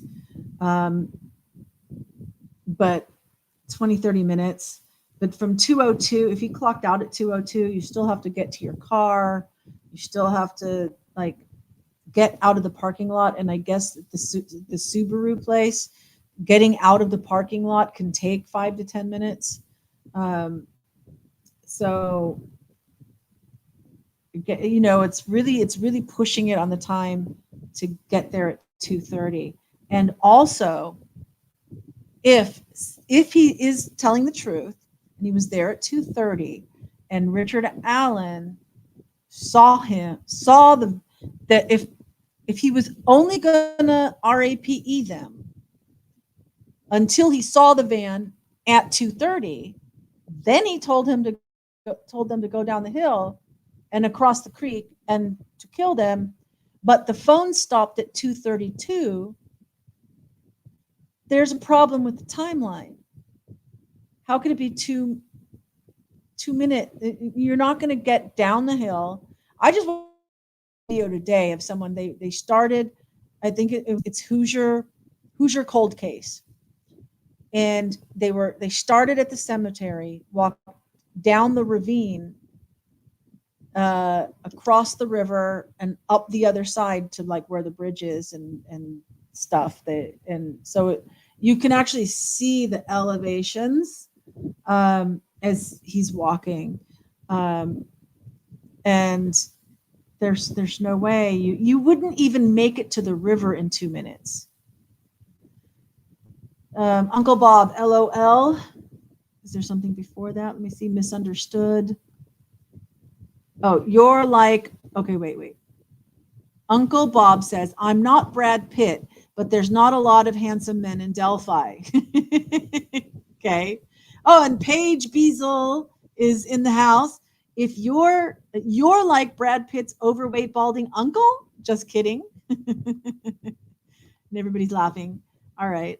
Okay. And then Shelley says, the video of Libby was him saying down the hill.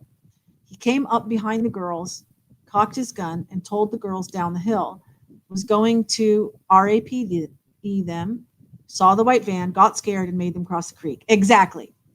That's what Monica and the prosecution is putting together. That's the prosecution's case from all the different witnesses. Yes, that is what the prosecution is saying happened. However, all I'm pointing out is that if we go with Brad Weber's van, which is already a stretch for it to get there at 2:30, from if he clocked out of the machine at 2:02, For him to get there at 2:30 is a stretch, but let's say he did it. And so he's there at 2:30, but then the phone stops at 2:32. That's only 2 minutes. What is prosecution, you want me to believe that Richard Allen did it. Prove it to me. Give me a timeline that works. You're giving me this piece which says this, and then this piece that says that, and they're contradicting each other.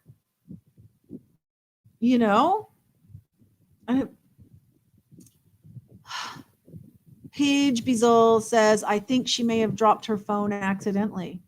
It's possible. Absolutely. They went down there to fetch it, maybe. Yes. And so, okay, back to the video. I mean, we've already passed the video here. We're on day 11. There's 13. We only have 2 days more.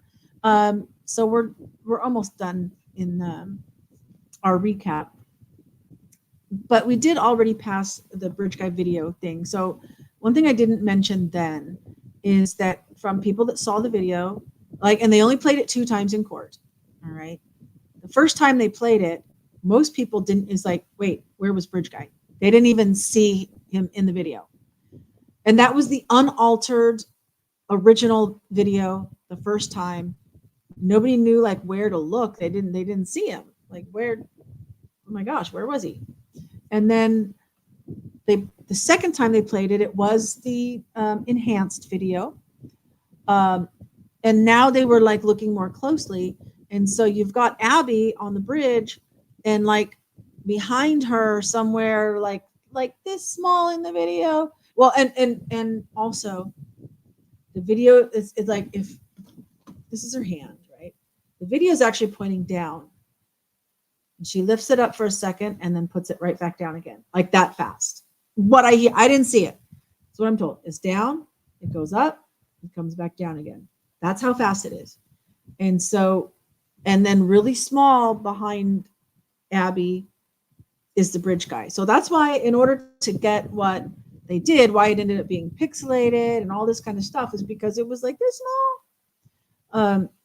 So how did it, but then somebody was, I guess, counting the railroad ties, and he was only 7 railroad ties behind her. I don't know if you're only 7 railroad ties behind her, how would he be that small, that however small with I got an award in high school from the art for my work in art, and I know perspective and stuff, and that's not making sense. I didn't see it myself, but it's not making that much sense. So how did he get right up behind? So it's down, you see bridge guy, and down again, and then it goes up a little bit again when you see Abby running past. You see something red, so her red shirt, right, going past. You don't actually see her face or anything. You see a red blur going past, and then there's a bit of a conversation, hey, there's guys, and then hey, almost like they're saying hi to him. Obviously I think they felt something was off, and that's why she had her video on. Okay.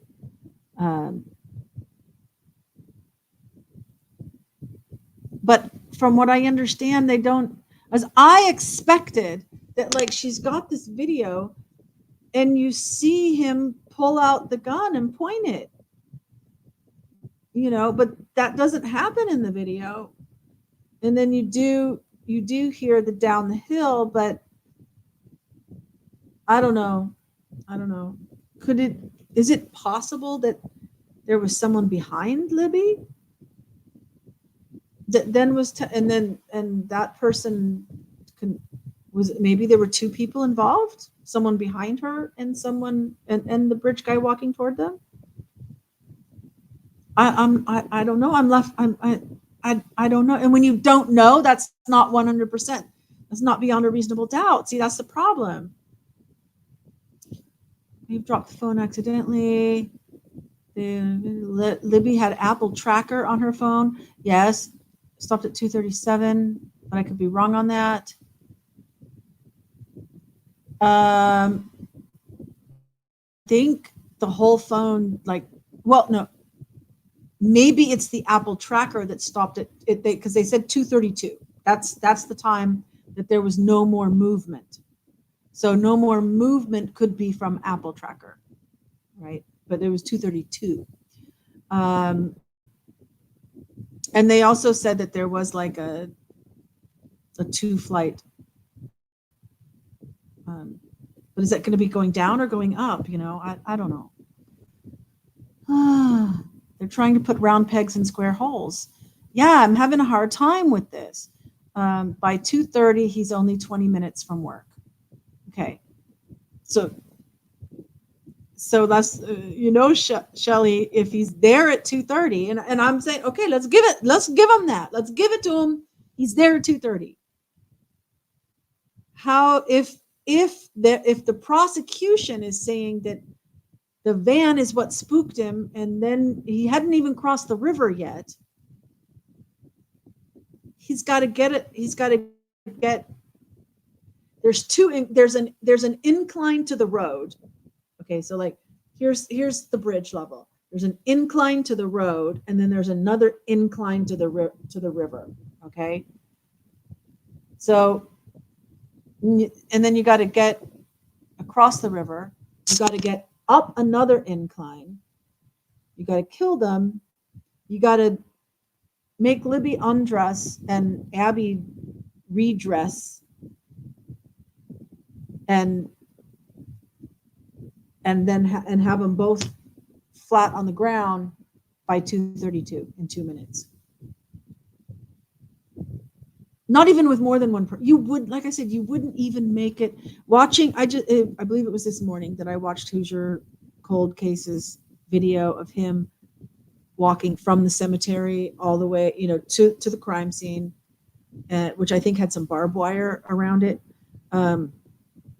into the river. He walked through the river, went out to the other side, went up the hill to where the road is. Well, there's a track, and then there's a road, and then there's the bridge. There's no way in 2 minutes. There's no way. So what does that say about what is it? What is it? If Brad Weber was there at 2:30, what does that mean? If the phone stopped at 2:32, those two things can't coexist in my mind. Paige Bizal. Scary that they are using all these altered, enhanced videos. Oh my gosh. There's a story. I have it right here on UPI. Ireland had an AI hoax, which caused thousands of people to show up in Dublin, Ireland for a non-existent Halloween parade. Thousands of people. You can look it up. But there was a performing arts group that had staged Halloween parades in Dublin since 2013, but since the pandemic, they have not done one since the pandemic. And so I guess an AI-generated Pakistan-based website quickly spread online, and thousands of people showed up in Dublin for this parade that didn't happen, and then police had to try and get them to all go home. So yes, AI and computer generated images and video, scary. They can do a lot. Uncle Bob, got to go. Have a nice day, all. Thank you for liking and subscribing. I'm gonna try and do some more true crime. I used to do a lot more, and I'll try to do some more. Shalay saying, have a great day. Hi, Paige. Have a good day, Bob. Bob, nice to meet you. Everybody saying hi.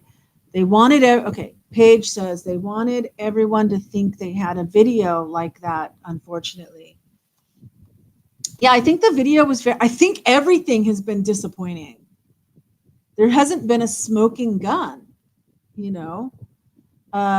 Shelley, law enforcement said at the beginning that he was farther away and had to enhance the best they could. Sure. So it wasn't a surprise or shouldn't have been. True. True. Absolutely true. By 2:30, could be 2:23, 2:25, 2:27. Yeah. I think the girls were already undressed down the hill with the way the clothes were in the creek. It's possible.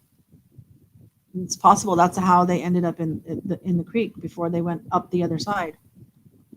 But if Abby was undressed and walking up to the spot from the creek, she would have got muddy, dirty feet like Libby's were, but Abby's weren't. Abby was pristinely clean. So was she carried by Richard Allen? Did Richard Allen carry Abby and force Libby to walk? Over the meadow and through the woods to grandmother's house we go. Andy. Yeah, walking video came up on my feed this morning. Haven't watched it yet because this livey was on. Aw, thank you. Thank you. Sad. The AI parade going to be more of this type of thing? Possibly. Yeah, this happened in 2017. Sorry, you're from. Don't apologize for being in the area. That's wonderful. I'm so glad that you found me to be here with, and I appreciate that. Hi.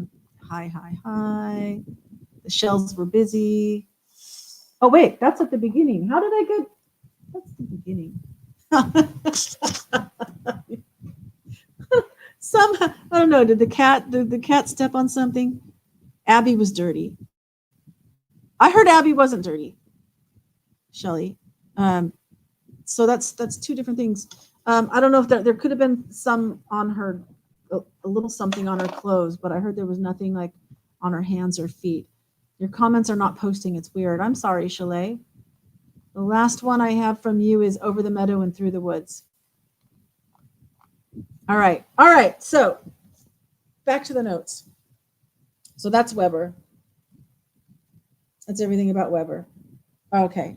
So now we're at day 12, confessions. Oh, so this was a heavy day for people that were there.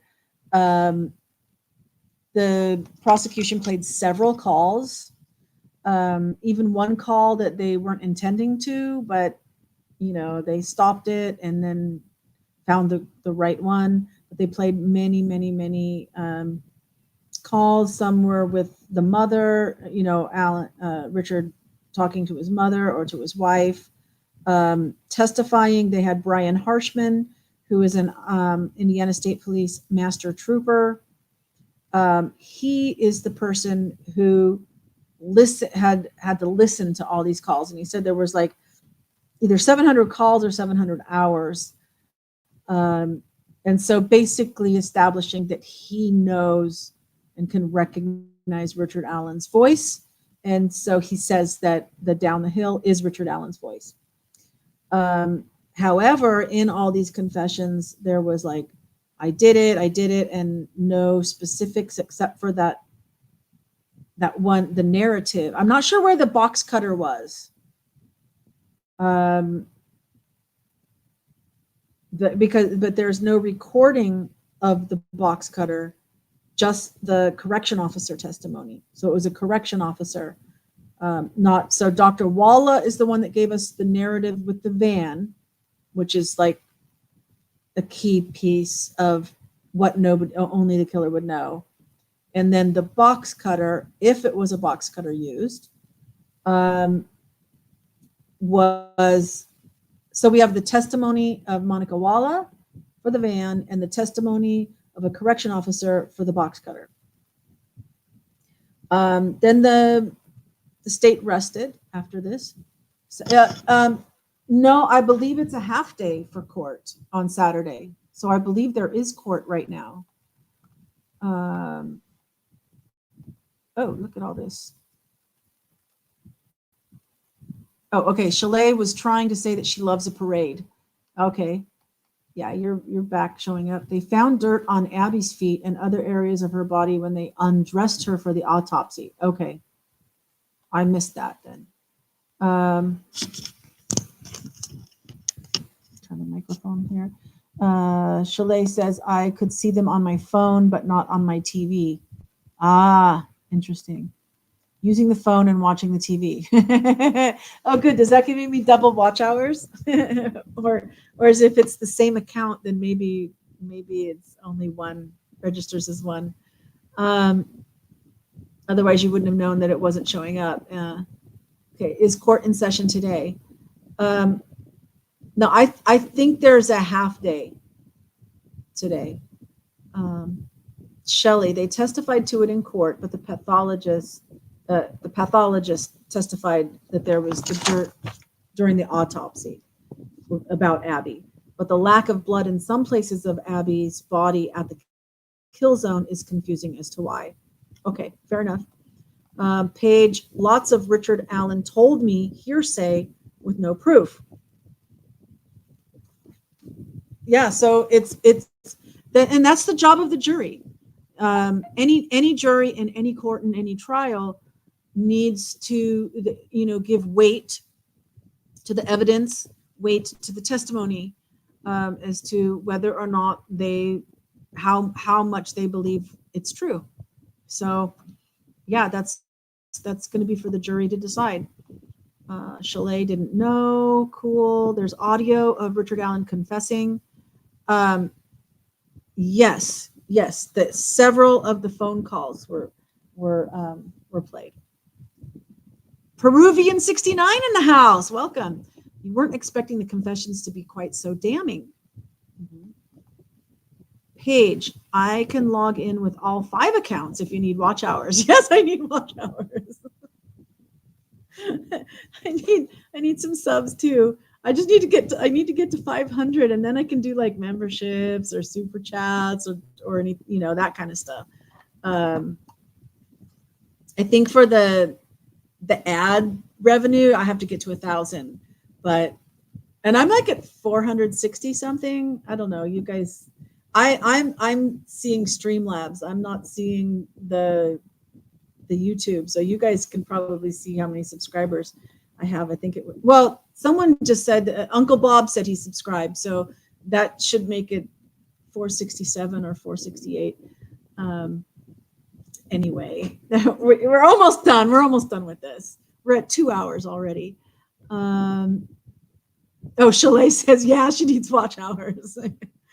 Paige says to Shelley, they have recordings of phone calls. Yes.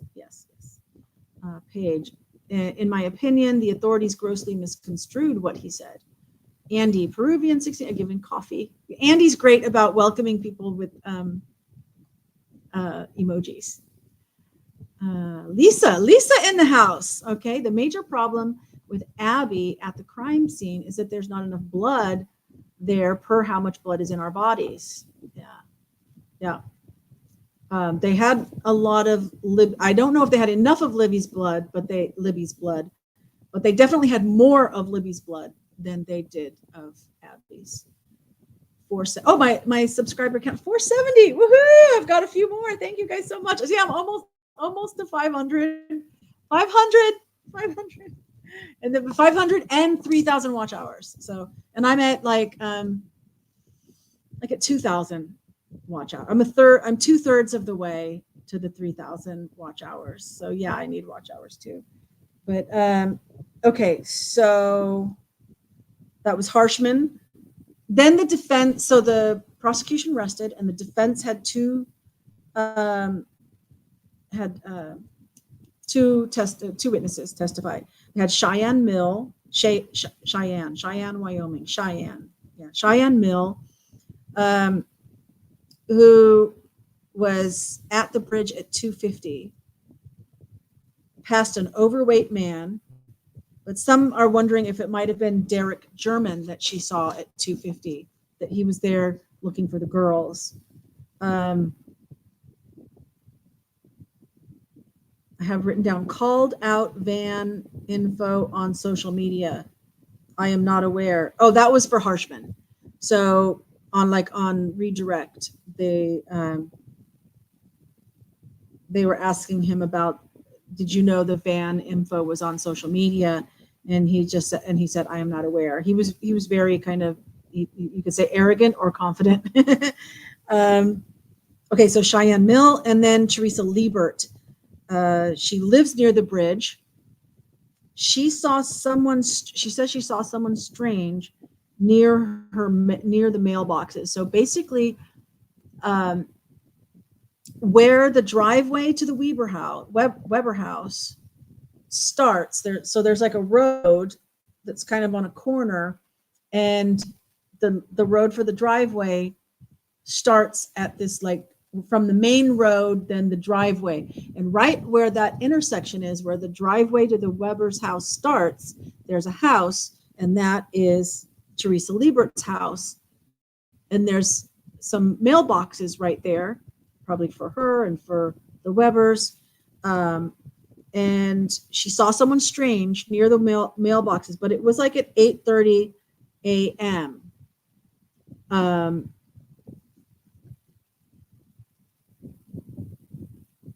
So she added that. So I don't know, if there was somebody else involved, were they there early and kind of, stalking until Abby and Libby came along. Good group today. Yes, Chalet, thank you. Lisa, Andy, Lisa, did I say hello to Lisa in the house? If I missed that, I'm not sure. Snow, love you all so much. Love you too, Snow. Glad you're here. Okay. Oh, so once you finish those witnesses, then the Google searches were submitted. Now, it wasn't like shown to anybody, but at the end, when the news media gets to go and look at the exhibits, they looked, and so according to the notes from the news media who saw the Google searches, we're talking in mostly in 2022, like October, May, August, January to April, June. He was looking at hostage movie. He was doing searches for hostage movies, news regarding the Delphi case, rebuilding the Monon High Bridge, shooting ranges, Delphi murders updates, Delphi 11 times, Should I Die Now, looking for movies that included insidious and horrifying, and the most effed up thing to watch on Netflix.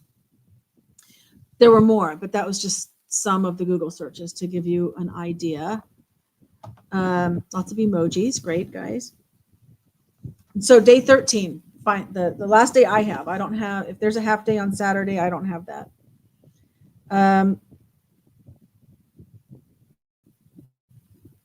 So I have Brad Weber interview and confinement. But didn't we already interview Brad Weber? Yeah, over on day 11. Okay, so Christopher Guti. Oh, the interview. Okay. Talking with law enforcement who interviewed Brad Weber. So it's not Brad Weber testifying. It's about his original interview. You've met, oh, cool. Is this Chalet? Let me, wait, I gotta move this. Oh, Peruvian 69. I've met Brad Weber, hothead. It's going to be interesting when he hits the stand again. I'm a local, ran across your channel just now. Great job. Thank you. I'm trying real hard to be like really non-biased. And of course, everyone is welcome here. I did admit in the beginning that I have doubts. I think probably more than one person did it. How that plays out, is it drugs? Is it Odinism? Is it this? Is it that? I don't know. But I think in my little pea brain, I don't see one person doing this in the time frame that the prosecution is setting up. And I haven't seen anything definitive yet to to prove that Richard Allen did it. There's a lot of things that could be, but I don't see anything that proves it. But I welcome everybody. If you think Richard Allen did it, great. Tell me why. Tell me what you think. If you think he's innocent, tell me why. Tell me what you think. I think the only thing that I ask is that you don't attack each other. That's all. Say what you think and leave it at that.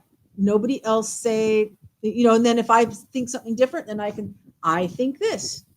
I think this. I think this. Everybody can say what you think without pointing fingers at other people. That's all.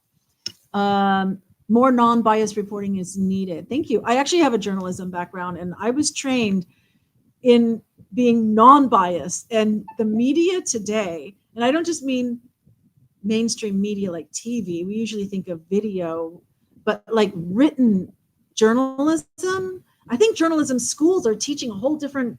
It drives me nuts. It drives me nuts because there is so much bias in journalism today. It just drives me nuts. Off that soapbox. We're ready to wrap up here. So Christopher Gootee.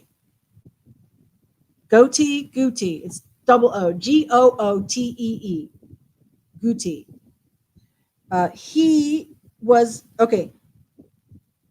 He's a Hammond investigator. I'm not sure if it's Hammond. Hammond is a city, is a county. I'm not sure. I just have Hammond investigator. He interviewed Brad in 2017 with the FBI agent Adam Pohl. Okay, so it was Christopher and Adam that interviewed Brad. And so Christopher was on the stand. He was very evasive and not very cooperative at all. He says that Brad Weber said he went straight home. He doesn't remember anything else. He tried it, so then the defense tried to impeach him, and the prosecution was objecting. So that didn't go anywhere. And then the next person was Dr. Deanna Dwenger. She was the director of behavioral health for the Indiana Department of Corrections. So for the not just one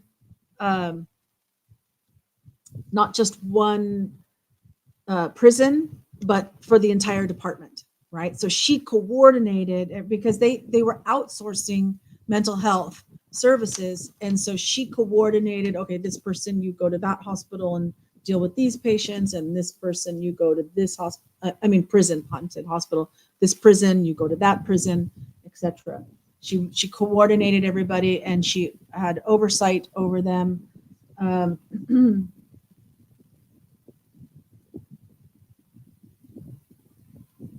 So she was kind of like the supervisor. So when Monica Walla was being asked about, did you notify your superiors of your involvement with true crime?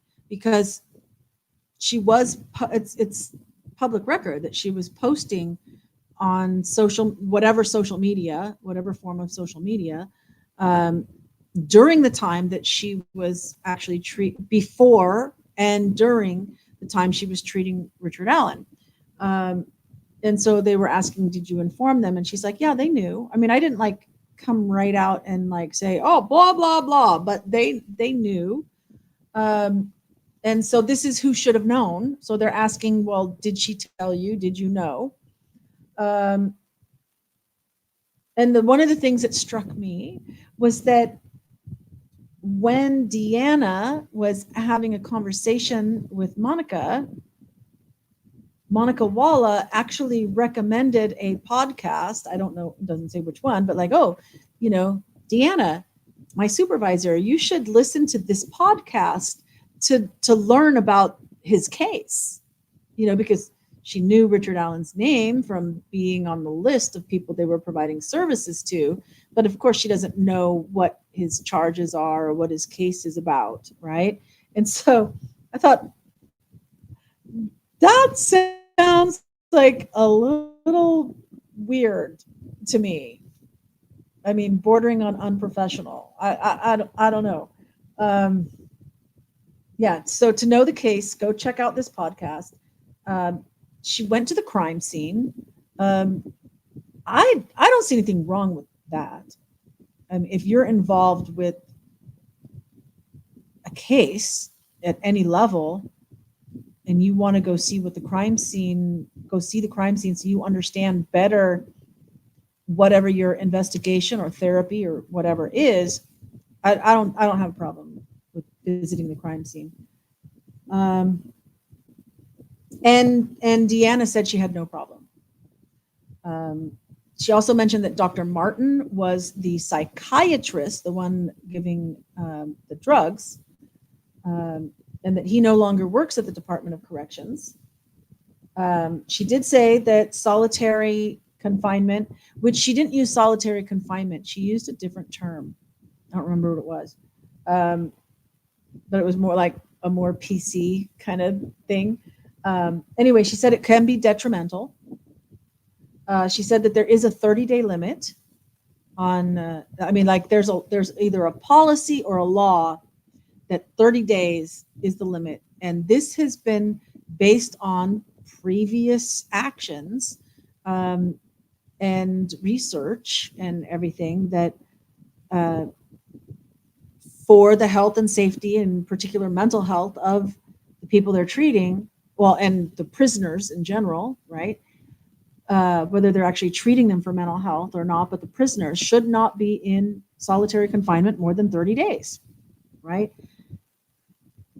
She's testifying that this is the policy, but she makes a comment that's kind of blows me away. She said that they weren't sure, they meaning herself and Walla and the psychiatrist and maybe the warden, whatever, the people that are managing his care. She goes, they weren't sure if these protections applied since Richard Allen was a unique case because he was on pretrial detention. He was not a convicted felon. And so since he was such a unique case being in the system, they weren't sure if these protections of a 30-day solitary confinement, because he was in there for he was 7 months or more, maybe a year and a half. Maybe he's still in solitary confinement at Wabash, or now he's transferred to the jail for the hearing for the trial. But Westville and then Wabash, I think he was in solitary confinement all that time. Right. So since it's this unique case, she's not sure. They weren't sure if it applied. And here I have to quote Andrea Burkhart because it wasn't sure of his status, right? And she said their status is human. That sums it up, really. The whole 30-day limit is because of the human brain. Any human shouldn't be confined for more than 30 days. So day 13, finishing up here. And by the way, there was a lot of recess. There was a lot of really long sidebars. Next up was Max Baker, a legal assistant who works for Rozzi. So he basically has been working for Rozzi for 2 years, and he has been handling all of the discovery files. And so he mentioned that the videos that they have, he's trying to put them in order. There were no timestamps on the videos. The videos had modified dates. And so that was a big mess of a thing, what was going to be allowed and what wasn't going to be allowed and stuff. Hey, Stoney's in the house. Woohoo! Next up, Brad Heath was a 70-year-old exterminator. And so what he went to a house, catty corner to the CPS building. twice a month, he would go there to do his, inspection. Do they need spraying or mouse traps or whatever? They would inspect, and then he would do whatever service needed to be done twice a month. He drove past the CPS building around 8:45 in the morning, and he saw an odd car. Later, he mentions that this car was like in a particular cop movie, like a cop car in a movie, and it was like an 80s to 90s. So not quite, because I thought, well, maybe it's like the Comet, right? But it's an 80s to 90s kind of car. I guess they got maybe a screenshot of the movie, and he identified, yeah, that's the car. That's similar. That's as close as you're going to get to the car that I saw. So we didn't see that, but the jury saw that. We, as if I was there, right? I mean, we, as in the royal we public. Okay, everyone's saying hi to each other. So at 8:45, he saw it there. Then later in the afternoon, he went to service the Anderson house, which is catty-cornered from the CPS, and the vehicle was still there. And so this is why it caught his attention. And I think they were pointing out the fact that this odd car had been there. I mean, there was this car, and he called in the tip, and it wasn't followed up or investigated. Hey, Stoney in the house. So that was the point of his testimony, that the police never investigated this car. David McCain was a volunteer with the trail system. I mentioned him a little earlier. 79 years old. He had no problem crossing the bridge, so somebody of age can cross the bridge. He was on the first platform taking photos. He was out there for less than a half an hour. He was on the first platform for less than a half an hour. He was at the park from 2 to 4. He saw lots of vehicles at the Mears entrance. So he had his camera, and he took a picture. He gave the investigators his SD card. And then they re-interviewed him because one of the pictures he was taking of a fence post had a car in the background. But he never got back his SD card. He said there was a portly man that shouted at him, "Have you seen two girls?" Like toward the end when he was about to leave.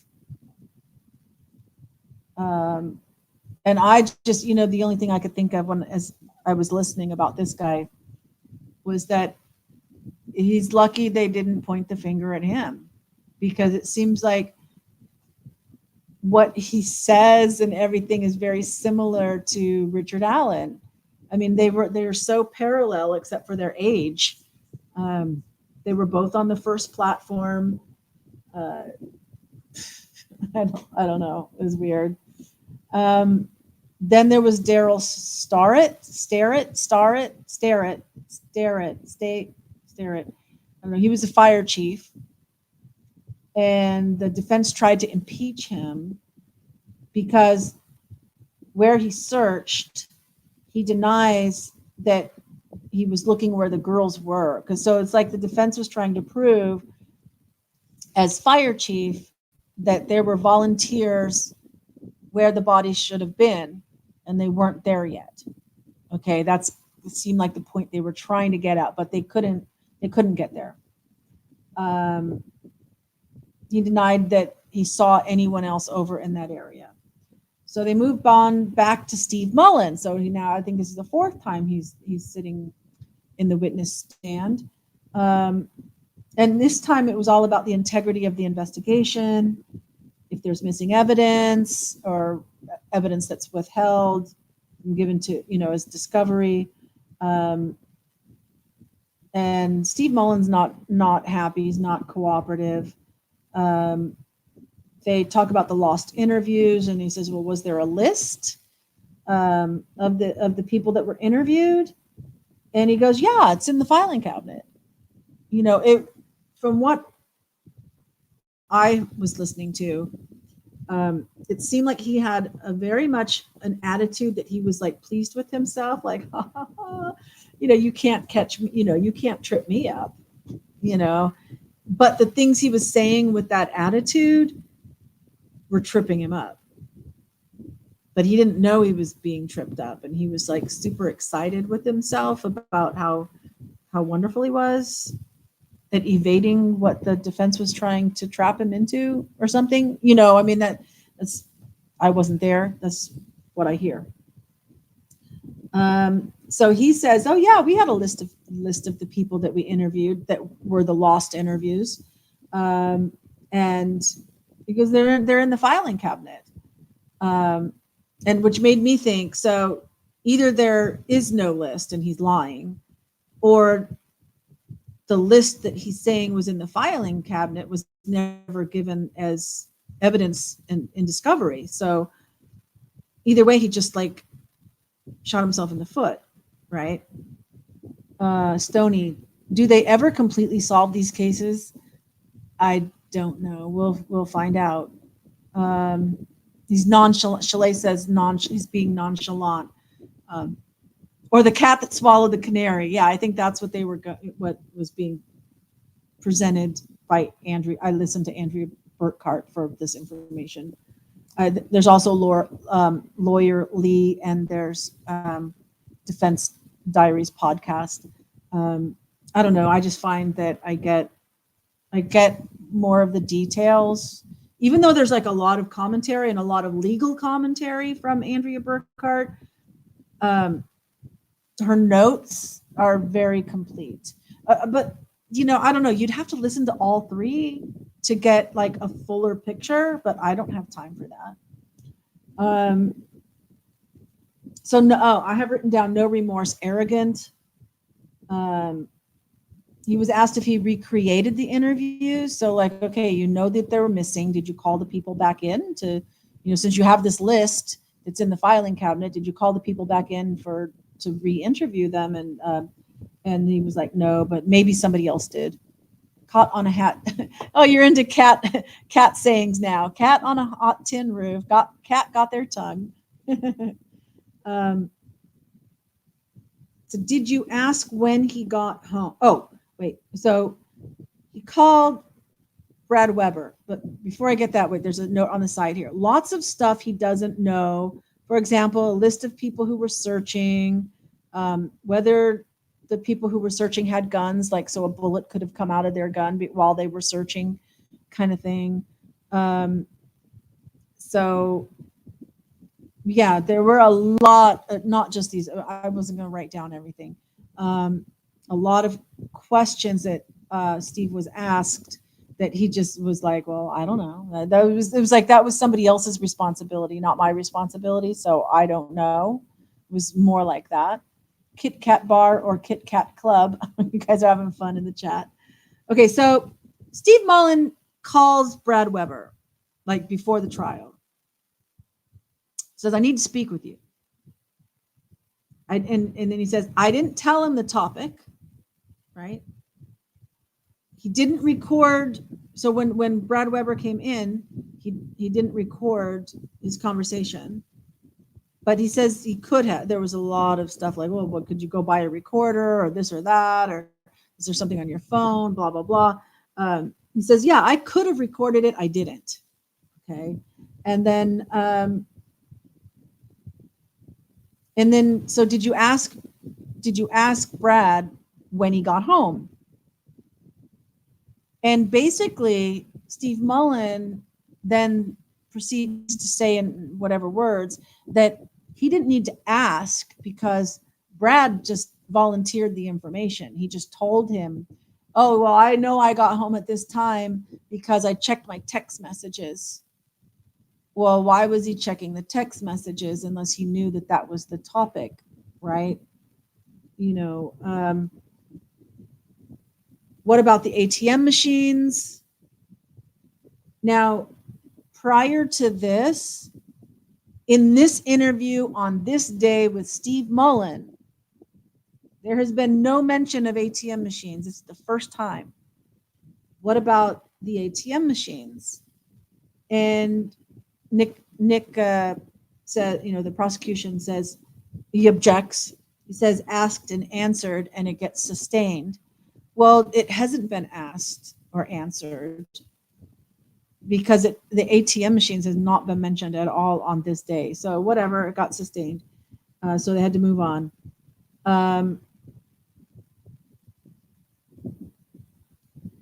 Past timeline end. Oh, and then it came out that there was a hidden trail camera. This is like the end here. A hidden trail camera that was up by the cemetery and maybe a little bit to the west of the cemetery, but then looking down on the area where the girls were. Okay, so boom, that was like, oh my gosh, that nobody knew there was a trail camera. Where was this in Discovery, right? And then, so not if that wasn't enough that one existed through various blah blah blah questions, it finally comes out there's a person on the camera walking by. Not only is there a person, they identified the person walking by. Now, and originally he tried to say that it was on the 14th, but this was on the 13th. He admitted this was the 13th. So the person could have been walking toward where the girls were, away from where the girls were. Were they involved? Were they not? Whatever. But they said they identified who it was.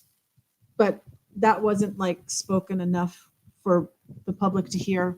Maven is a cat lady after all. Oh, I'm the cat's meow. Yes, thank you. Hello, kitty. Andy, perfect. Puss in Boots. Meow. Oh my gosh, you guys have been busy with the kitty stuff. Whoa. Yeah. Which is WHOA. Whoa. Like whoa on a horse. So that was the end of testimony. After court was adjourned, Judge Gall did come out with some rulings because the defense had petitioned again regarding the third-party defense and the Odinism, giving a whole pages and pages of why they believe that it should be allowed now, and it was still denied. The video conference for the FBI agent denied, but granted for the transport for Jesse James, who I believe is an inmate, to come testify. Yeah, whoa, Nelly. Done. Ta-da, 2.5 hours. That's it. Before everybody runs away, let me just give you my little ending that love transcends time and space. So whenever and wherever you're watching this, I love you. Don't forget that. So feline foolery. Yes, indeed. Thank you so much, everybody, for being here and being in the chat and everything. All the contributions. It's been really good. Felt good. It felt good to go through this. It's quite a bit of work today to get all that prepared, get all those notes. TYSM, thank you so much. Yay, thank you, Stony. You're welcome. It was perfect. I know some people, watching every day, 5 hours. I put it on 1.5 speed so that I get through it faster than 5 hours. But yeah, and I'm not taking as extensive notes as I did with the Karen Reed trial. It's like my thought is from day one, when they weren't gonna allow it to be broadcast and this and that, and you got everybody taking their notes and everything. Why didn't somebody even pay a retired or on vacation personal leave court reporter with an old-fashioned stenograph machine, whatever, to transcribe get someone who is a real court reporter to sit there and do it and do the transcript so that we'd all have access to it. I don't know why no one thought of that. Oh, thank you, Stony. I love you too. And look at all those great emojis from Chalet and Andy. But yeah, I'm tired. Oh, it's 11:30 for me. 11:30 at night for me.